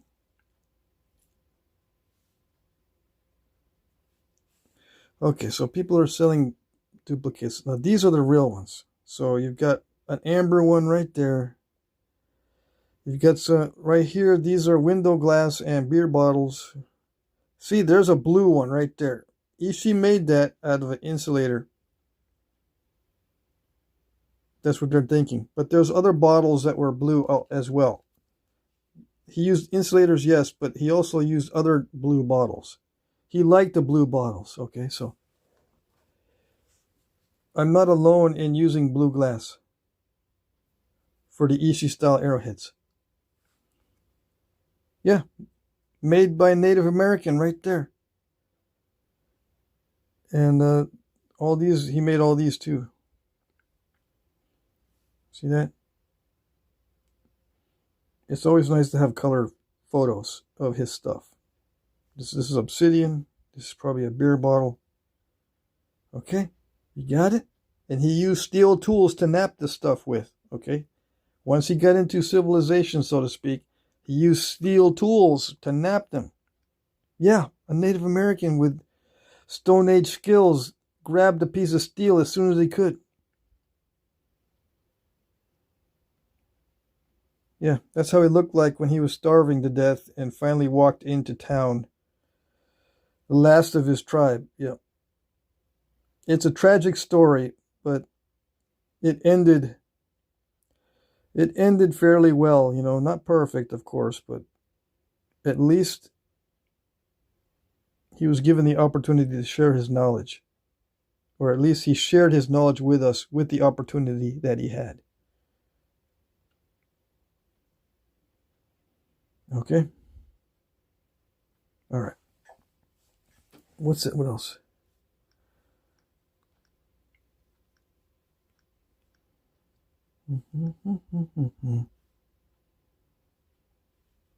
Let's see. Someone's sending me emails. You should know better. Rock and Pop's Adventures is sending me texts. I mean, I'm on a live stream every night now. You should know that. It's hard for me to check stuff. All right. Let's see. Someone likes the blue. Hey, guys, I just got in. I thought I'd say hi. Hey, Jim. Ishi favored blue. Yes, he did. CEX. Could they have noticed how big a difference heat treating is and tried to create the effect in fire pits? Oh, yeah. There's no coulds or woulda should. They did. Heat treating was well known in North America, South America, throughout the world. How do I know? Well, the first evidence, I mean, they found evidence of it that goes way back to 70,000 years. Yeah. That's before we became modern humans. CEX says, I just had this hypothesis while watching your vid. Could Native Americans have discovered heat treating stones by accident from field burning? If they burned in a field and saw stones, they had to. Yeah, of course. They would probably rediscover and lose the knowledge and then rediscover and lose the knowledge. Many times, you discover things by accident. Like if you just put flint rocks that are nasty, let's say you tried knapping some flint, right? Oh, this rock is terrible, but at least I can put it around the fire and make it useful. You know, I can, put my shish kebabs on the fire and then just put my nasty flint around the fire. Because, man, what else am I going to do with it? Because I dragged it up here from the mountain. And then, lo and behold, he ran out of flint otherwise, and so I'm going to go back to this nasty flint. That's all I got. And he starts napping it, and all of a sudden, it naps beautifully. Why would it nap beautifully after being near the fire? I guess the heat made it better. I guess so. All right. Dusty says, offset the goofed up knock, and it could fly straight for 20 feet. What? What's goofed up? There's no goof ups in the knock. I think it's symmetrical. What you talking about, Willis? Yeah. I think that knock is symmetrical. Unless you're kidding. I'll cut you some slack if you're trying to be funny. Let me see here.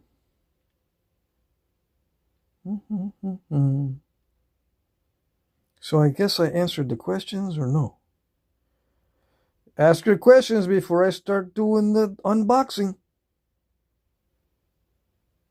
Hey, Chef Kawi, but a nap-in really works because having someone hands-on. Yeah, go to a nap-in and you'll get a hands-on experience and maybe a tutor, at least for a little while.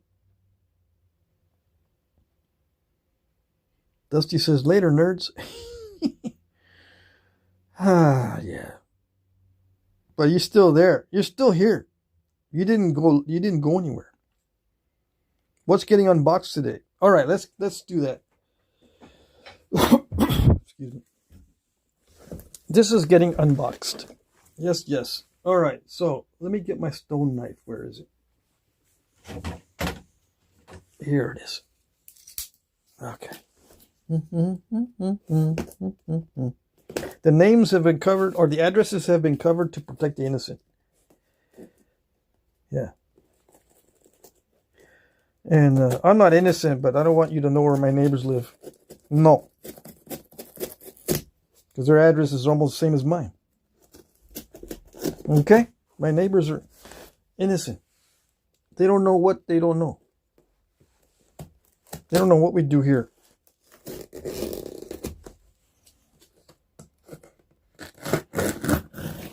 We're just a crazy bunch of rock chippers.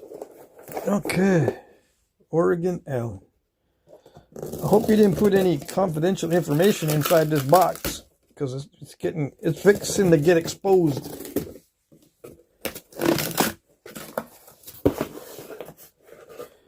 Layer after layer after layer. Let's see. I'm just checking to make sure there's nothing that could incriminate or endanger the innocent. How is it going to incriminate the innocent when you're innocent? It might look bad. It might look like it's not rocks. Okay? Just saying.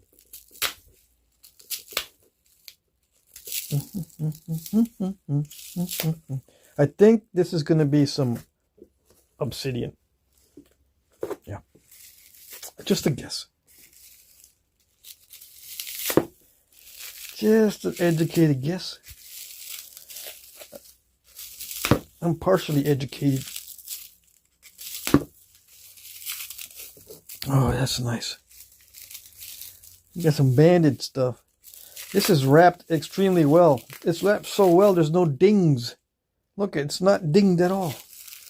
So, okay, we got some obsidian, right? I think that's where all these chunks are.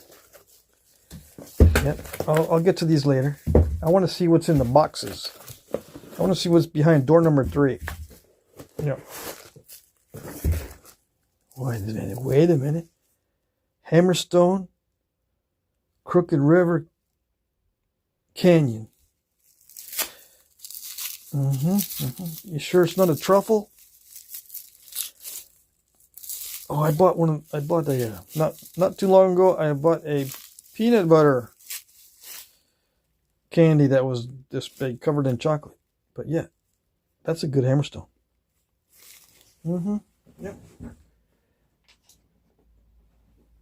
Not to be outdone, I found some hammerstones on my property. These two I found in my backyard. But this one's got flat spots. I like the flat spots. Mine are too roundish. Yeah, I like the flatter spots, so it's good. Very nice. I'm going to put this in my stuff, but let's label it. So I know this is not the one I found. I'll forget. Yes, I will forget where it came from. We got some instant coffee. Hey, sweet. What's in there? Oh, I think I know what this is. Yes. Nice. Oh, yeah. What is it? Nothing. Don't worry about it.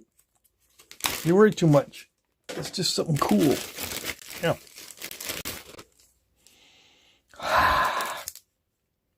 Thank you. Okay. What else? I'll look up the price on that later. Yeah. See how much they are. If they're not too much, I'm going to buy a whole batch. If they're good, right? I'm pretty sure it's going to be good. Do I buy batches of cigars? Oh, he don't know me too well, do he? I try not to smoke very often. You know, like once a week or so. But if I get a gift, all bets are off. Let me see what this is. Wait a second. What is it? Aurora. I got a feeling this is some fancy slabs. Yep. SLABS. Slabs.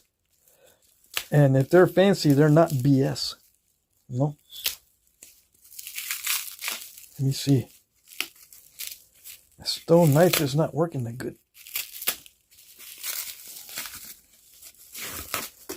Whoa, let's see. Can we see some auroratization on this? We're going to have to nap it and find out. But not right now. Yeah, we'll have to make this an object of one of the live streams. Yeah. We're going to have to auroratize it and see. Where is it? Anyways, we'll figure this out later.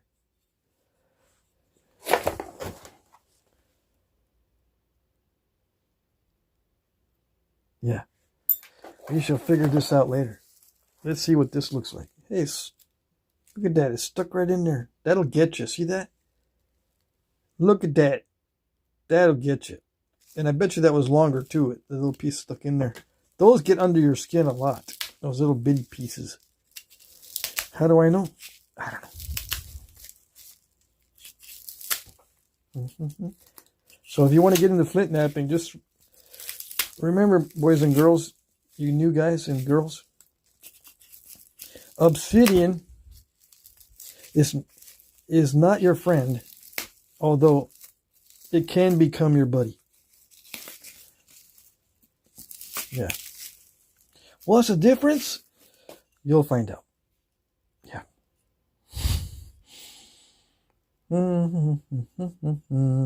You can make a business arrangement with the obsidian. Let's put it that way. And you can call it your buddy. Yeah, because you're in business. You can go into business together with this stuff. I should know. Yeah. It is possible to go into business with these things.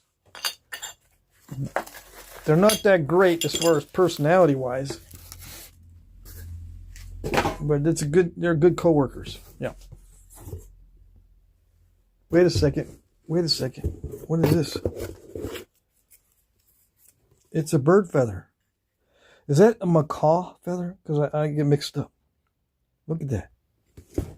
Sweet. Did I miss, or is that just one in here?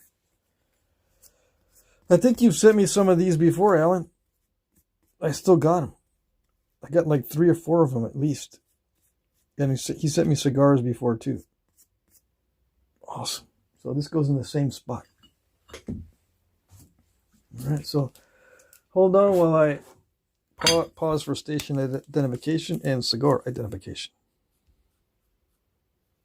And if you send me stuff, it'd be nice, and I would appreciate it if you would mark it like this.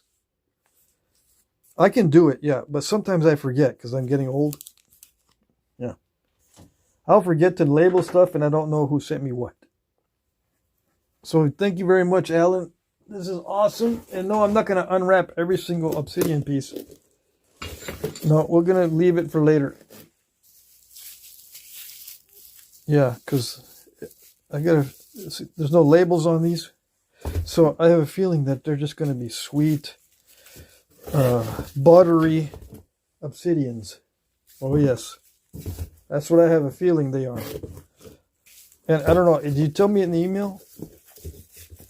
I don't think you told me what they were going to be. Oh, here's something. Lava rock abraders. Okay, let's do this.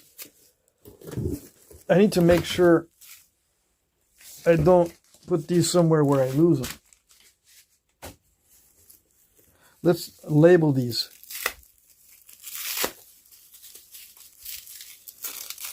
Yeah, let's label these or put them somewhere where I won't lose these.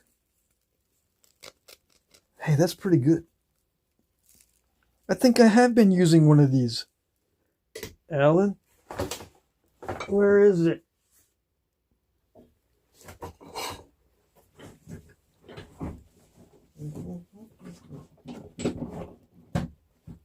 No, that's not it.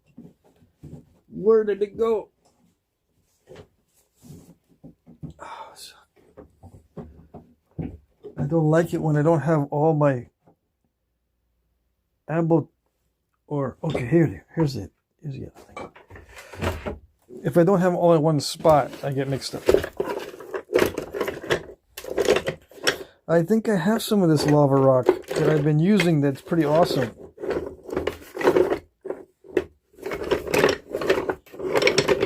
It's one of my favorites.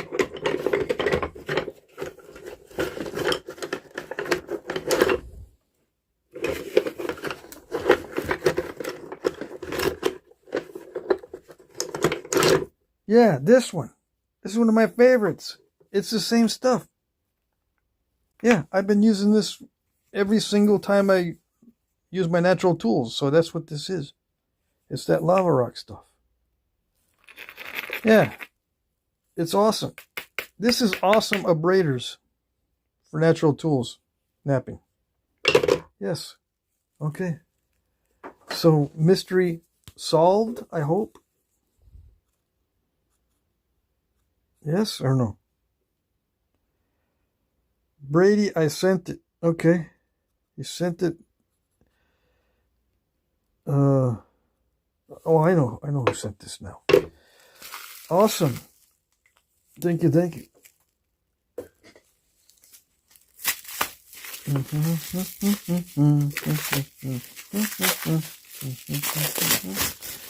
Yeah, Alan sent some stuff to Brady Knapping in Texas.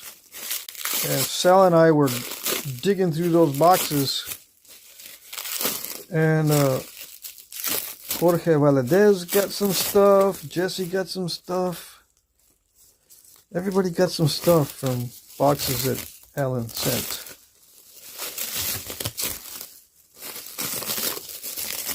What is this? Okay, I need to label these because I think this is new. I haven't seen this stuff before. Where is the marker? I just had it.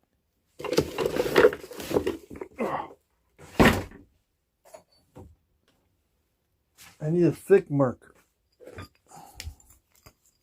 Right? Yes. That still doesn't do it. I need tape. Alright, so I'll put it with the other stuff. Hopefully I won't forget. Okay, thank you very much. That was awesome. Very awesome. Alan, let's put everything back. Check it, double check. Yeah, I got a feeling this is buttery stuff.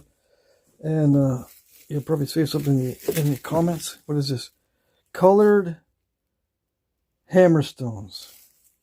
More hammerstones. Okay, let's put this in the bucket with the natural tools. Natural tools are coming up tomorrow night. Okay, so don't worry. We'll get to that.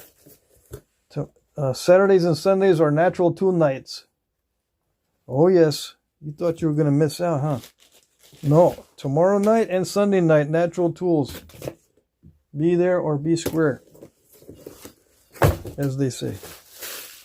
Or, you know, be there and be square. I don't care. Yeah. What else? Oh, yeah. I gotta make sure these don't get stepped on or broken or whatever. Okay.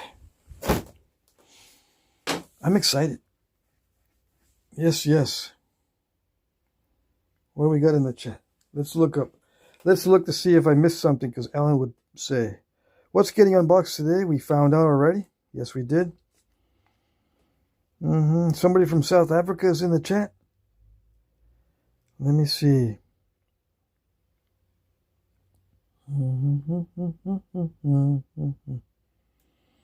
Why am I cringing at his blunt cutting tool? Because you're an internet goober. Yeah. I'm not going to use... You think I'm going to use a sharp, brand new blade on this to unwrap rocks? Are you nuts? Yeah. Let me see. 602 culture towards your buddy, not your body. Oh, these guys.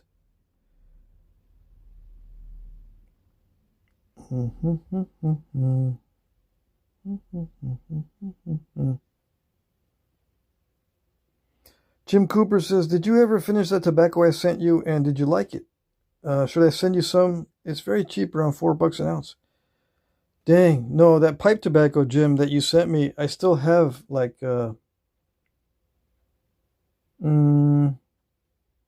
wait a second, maybe I did smoke it. I either have like 25% of that bag, or I smoked it all. I can't remember now. This was last summer. That's a year ago or something like that. But yeah, I get too addicted to the pipe tobacco. So I appreciate it, but let's just hold off. Maybe for Christmas? Yeah, I'm going to hold off because I hurt myself with that stuff. That was really good. That tobacco you sent me was very mellow. It was very good. Oh, let's see. What else? What else? Charles Rooker, fashionably late from the smoky southwestern Pennsylvania. Yeah, we had smoke for the last 3 days or 4 days. A blunt knife is more dangerous than a sharp one. Yeah. Tell yourself that when the sharp one cuts your finger off, but the dull one wouldn't do that. I know, I've heard that before too. I mean, it only applies under certain circumstances, yeah. What would you rather give your child, a sharp knife or a dull one? Because a sharp knife is safer. That's what they say. Let me see here.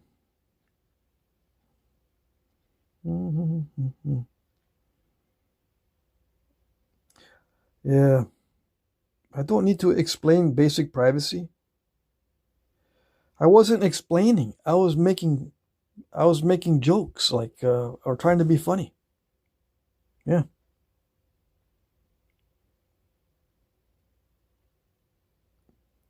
Why was it funny? Because no one is innocent, okay? I said I protect the innocent, but no one is innocent.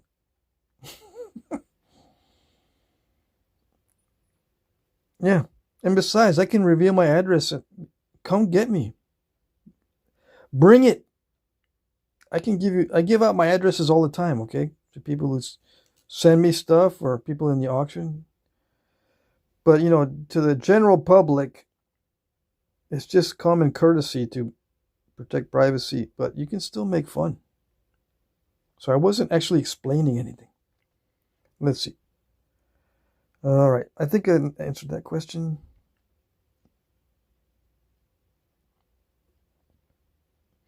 Jim Cooper says, I also sent you a message on Facebook of an Alaskan Indian harvesting cedar bark. I thought it would be interesting.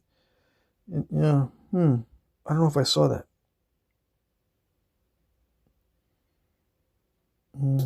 Okay, the long piece is a challenge. Okay, so this is a challenge piece. This is a challenge piece. Okay. Is it 2 hours yet? Yeah, 2 hours and 2 minutes. Alrighty, so we're going to continue doing that arrow also tomorrow. So what do we got so far for parts? We got pieces and parts of an Ishi arrow. Okay, this is an Ishi style arrow, even painted similar to how Ishi would paint his, except I used black instead of blue. I didn't have blue paint, so I used black instead of blue. And my brush was too fat for these squigglies. They should have been thinner, but oh well. So we got the main shaft. We got the fore shaft. These are all reproductions of one of Ishi's arrows. Okay, this is from a real Native American. When he made his arrows, they were made this way. He was from California. Okay, and then we got some feathers. These are turkey tail feathers, and he would use turkey tail feathers. Yes, he would. And then we got a arrowhead in his style, Ishi's style, made from blue glass, because earlier in the live stream you saw that he made blue glass arrowheads. So everything is authentic, so to speak, as far as the reproduction goes. Okay? Except for the exact materials. He used hazel for his arrow shoots. This is the skinny end of the arrow shoot. This is the fat end. Okay? He would drill this out with a piece of bone. I drilled this out with a steel nail shaped like this. Okay? But you can use bone shaped like this. It just takes longer. So yeah, see, that's a regular nail. I cut the head off. I pounded it flat. And then I shaped it on the grinding stone. And that's what I used to drill these out. Okay? And it fits in there tightly. But I use that to drill it out. And it follows the pith. You know what the pith is on a shoot? This will follow the pith. Same was another drill. And you can make stone drills and all that too. Okay? And it only goes in that far. Not very far. Okay? The tangs on Ishi's fore shafts were not very long. Sexton Pope said they were about 1 inch or so. I think that's a little bit over 1 inch. Alright, so that fits in. And you look to see if it's seated in there straight. If it's not, you just twist it. Come on. Can we see if it's straight? No, it's not straight yet. Keep twisting, keep twisting. Eventually you'll twist it and it'll be straight. I don't know how that works. It just seems to work. You can twist it until it gets straight. It's weird that way. Come on, focus on this. You can do it. All right, so hazel was the stuff Ishi liked to use, and the foreshaft, I made this out of cherry, but I think Ishi would use choke cherry. Now that I think about it, but this is black cherry. This is from the Northeast. He's from California, so he used some other hardwood from California, from Northern California. So it's not exact as far as the types of wood. Okay? All right. Everything else, the dimensions are very close and all that. Okay. And of course, natural sinew, not artificial. Yeah, Mike Mason says he was definitely using glass in the wild. Yeah, he would pick up glass from glass dumps or construction sites or whatever. Eric Kitty says foreshafts are probably one of the most clever creations in primitive archery. Oh yes, I agree.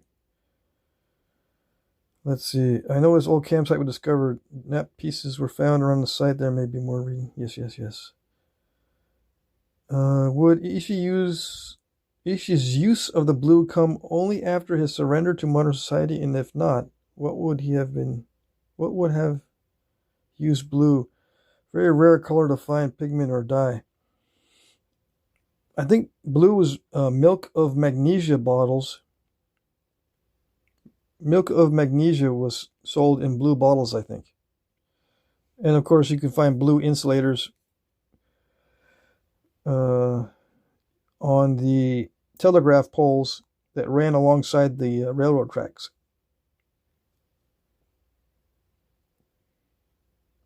Tony Williams, do you like the turkey wing or wing feathers? Yeah. The turkey wings are more durable, but they're louder than the turkey tail feathers. The turkey tail feathers, they get messed up easy. They're not that durable. See how it's just kind of delicate, but these are quieter. So it depends on what you're hunting, I suppose. Okay. Ishi would use tail feathers as often as wing feathers, and sometimes he would mix them up. Sometimes, the cock feather or whatever would be a tail feather or a wing feather, and the rest of them different. You know what I'm saying? So he wasn't too particular about the feathers, other than they had to be kind of long.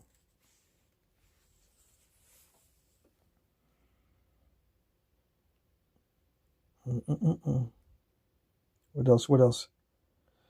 No, I meant the blue paint on the shaft. Oh, the blue paint. A lot of times they would use laundry bluing for blue paint. Native Americans would use laundry bluing, but as far as before contact with Europeans, they would trade blue pigments. They were made from various minerals. Azurite? Let me see. Let me look that up, right? What blue pigments existed in pre-Columbian North America? Okay. What blue pigments existed in pre-Columbian North America? I think azurite is one of them, but let me see.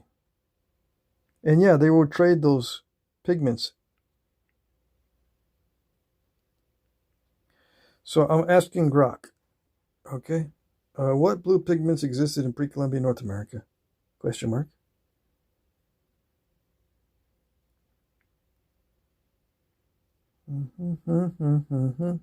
Indigo blue, pre-Columbian. Okay, it's doing its thing.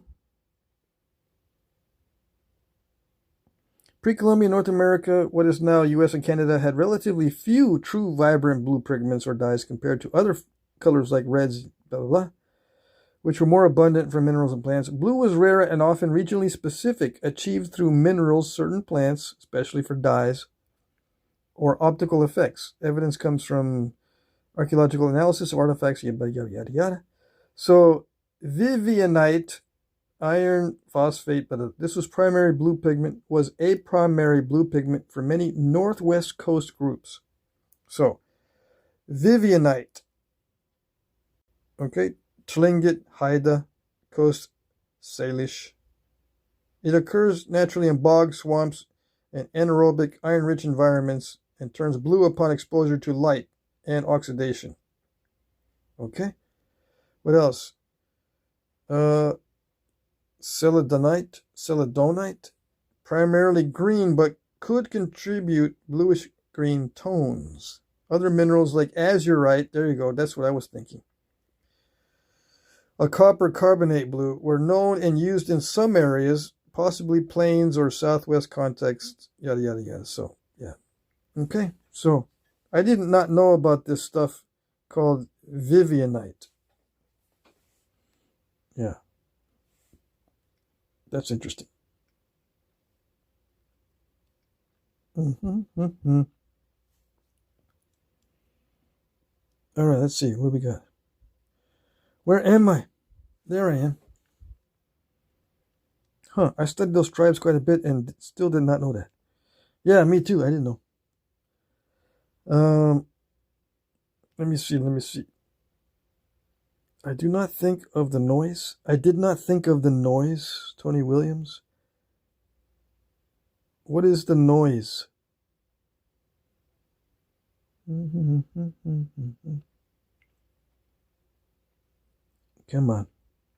Shall we watch some other live streams?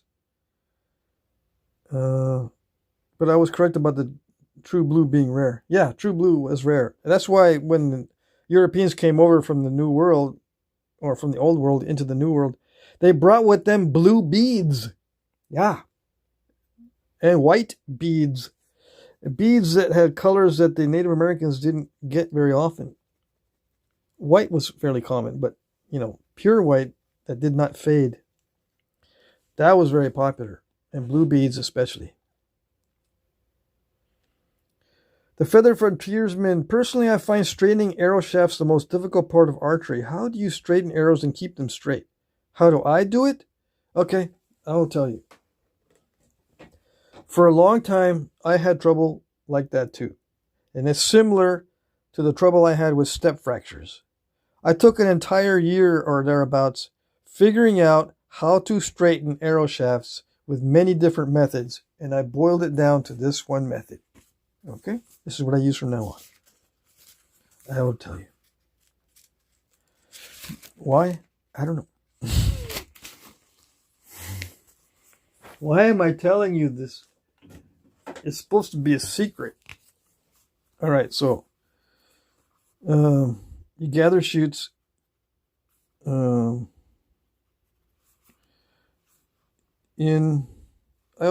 do it early winter. Okay. I gather my shoots in early winter. Okay. And then, they're going to be like wonky. Okay. From this, it's an exaggeration, right? Cold straighten with a bark on. With a bark. And then you put them in bundles. Okay.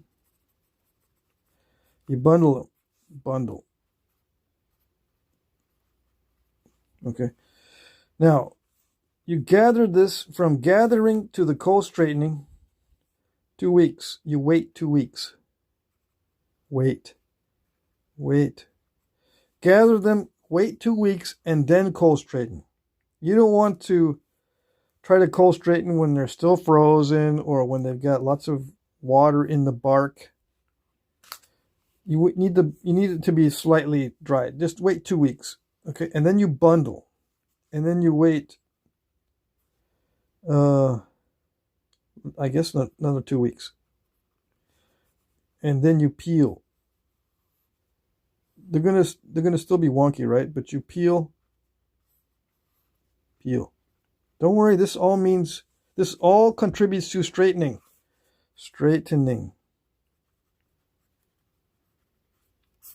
Okay. You peel this and you leave about, 2 inches on each side. Because they're still going to be shrinking and cracking, and you want to avoid checking on the ends. So you peel the middle. And then you cold straighten right after cold straighten. No heat yet. Why? Because this whole process is wet. These are still wet. No heat. Do not use heat on wet wood. All right? You peel, you cold straighten again, and then again bundle. Bundle. This time you wait 6 months. Months. Wait. Okay? And then heat straighten. And they'll stay straight. Done. Even with hard to straighten wood, if you go through this process of cold straightening, cold, no heat, just when they're still pliable and you bundle them, the more you do this, the better. Okay? Between the 2 weeks and the 6 months, you can keep doing this over and over and over again. The more you cold straighten these peeled shafts, the straighter they'll be back when you finally do the heat straightening. The heat straightening permanently alters them, yes, but you don't do the heat until it's dry. This will be dry. Okay? But during the wet stage is when it's most important to straighten. Now, internet culture does not go over this. Everyone wants to do the heat straightening right away. That's a no-no. Okay? All right. Okay, so what I normally do between these 2 weeks and 6 months, I think I will cold straighten about 4 times. Cold straighten 4 times. Yeah, like once a month. Over and over and over again. And bundle them. Always bundle them. And you need to at least 11 or more. And if you don't have 11, just get some dowels. Okay? And bundle them with dowels. If you bundle them with only like 3 or 2 or 5 or whatever, they will start warping again. You need mass when you bundle. Then you can put a big fat stick in the middle. Yeah. That's nice and straight, like an oak dowel. You can put an oak dowel in the middle or anywhere you want as an added measure to keep the bundle straight. And store horizontally. Store horizontal. That's important because if they're vertical, they will warp. Store horizontally. That means lay them on the floor or on the shelf or something. 6 months, store horizontally. And cold straighten, I do it like 4 times in between these. Okay, I hope that helps. That's the only way I can keep them straight. Yeah, and I took like a year, at least a year to figure that out. Okay.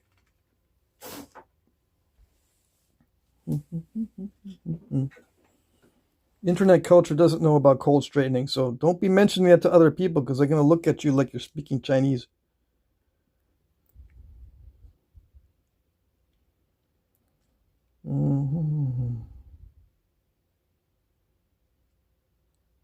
Pokeweed berries. Pokeweed berries produce a nice dye, but it's not UV resistant. Yeah. It'll fade in the sun. Pokeweed dye fades in the sun. Did anyone mention that? And it only takes 1 week to completely fade out pokeweed dye until it looks like just a brown smear. Or a light brown smear.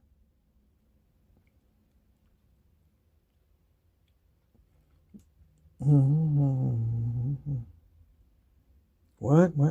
If I ever start doing lives, I'm going to do them while Patrick is live on the off chance he switches to me.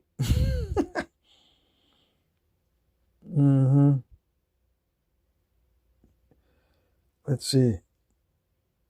Let's see. Chronic Doomscroller says, good evening from Glendale, Arizona. Yay! You made it at the end of the live stream. Congratulations. You received the reverse door prize. Why doesn't this... Okay. Is that it? No more? No more questions? Now's your chance. I'm going to say goodbye. Purple was another extremely rare one for centuries. One of the only pigments came from a certain type of sea snail. Traded by Finn. Yeah. Yeah, those dyes. Yeah. Did that help? Feathered Frontiersman. Hey, somebody sent me a bird. Who sent me a bird? Where is it?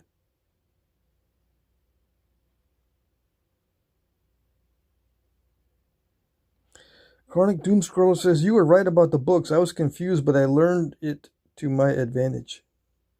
It was confused, but I learned it to my advantage. You're welcome. You're welcome. People are saying thank you. All right.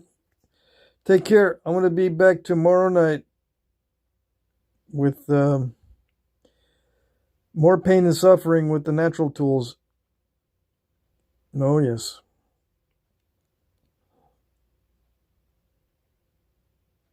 I only put one person in timeout. What the heck? Oh, you want to see other live streams? This is how you remove pearls? Yeah, I don't want to see that. What is this? Is it a protest? No, a rave or something? What are they showing me? Lathe work? Oh, yeah, cups. Push-ups, yeah. Party down. Feeding fish. Look how many people watch. 6,000, and she's going to be feeding the fish. Look at all these fish. Yeah, let's see if I can get 6,000 people watching my stream. Because she's feeding fish. I bet you it took her 10 years to learn that, right? No? It took me 10 years to learn Flintknapping. I don't know. You might say, well, she's a lot more interesting than you are, dude. You think so? Can't even understand what she's saying. I'm not going to turn the volume on. Yeah, I'm losing people. What's going on? That's it? Yeah, boring live streams. All right, we'll see you tomorrow night. Take care, everybody. Bye-bye.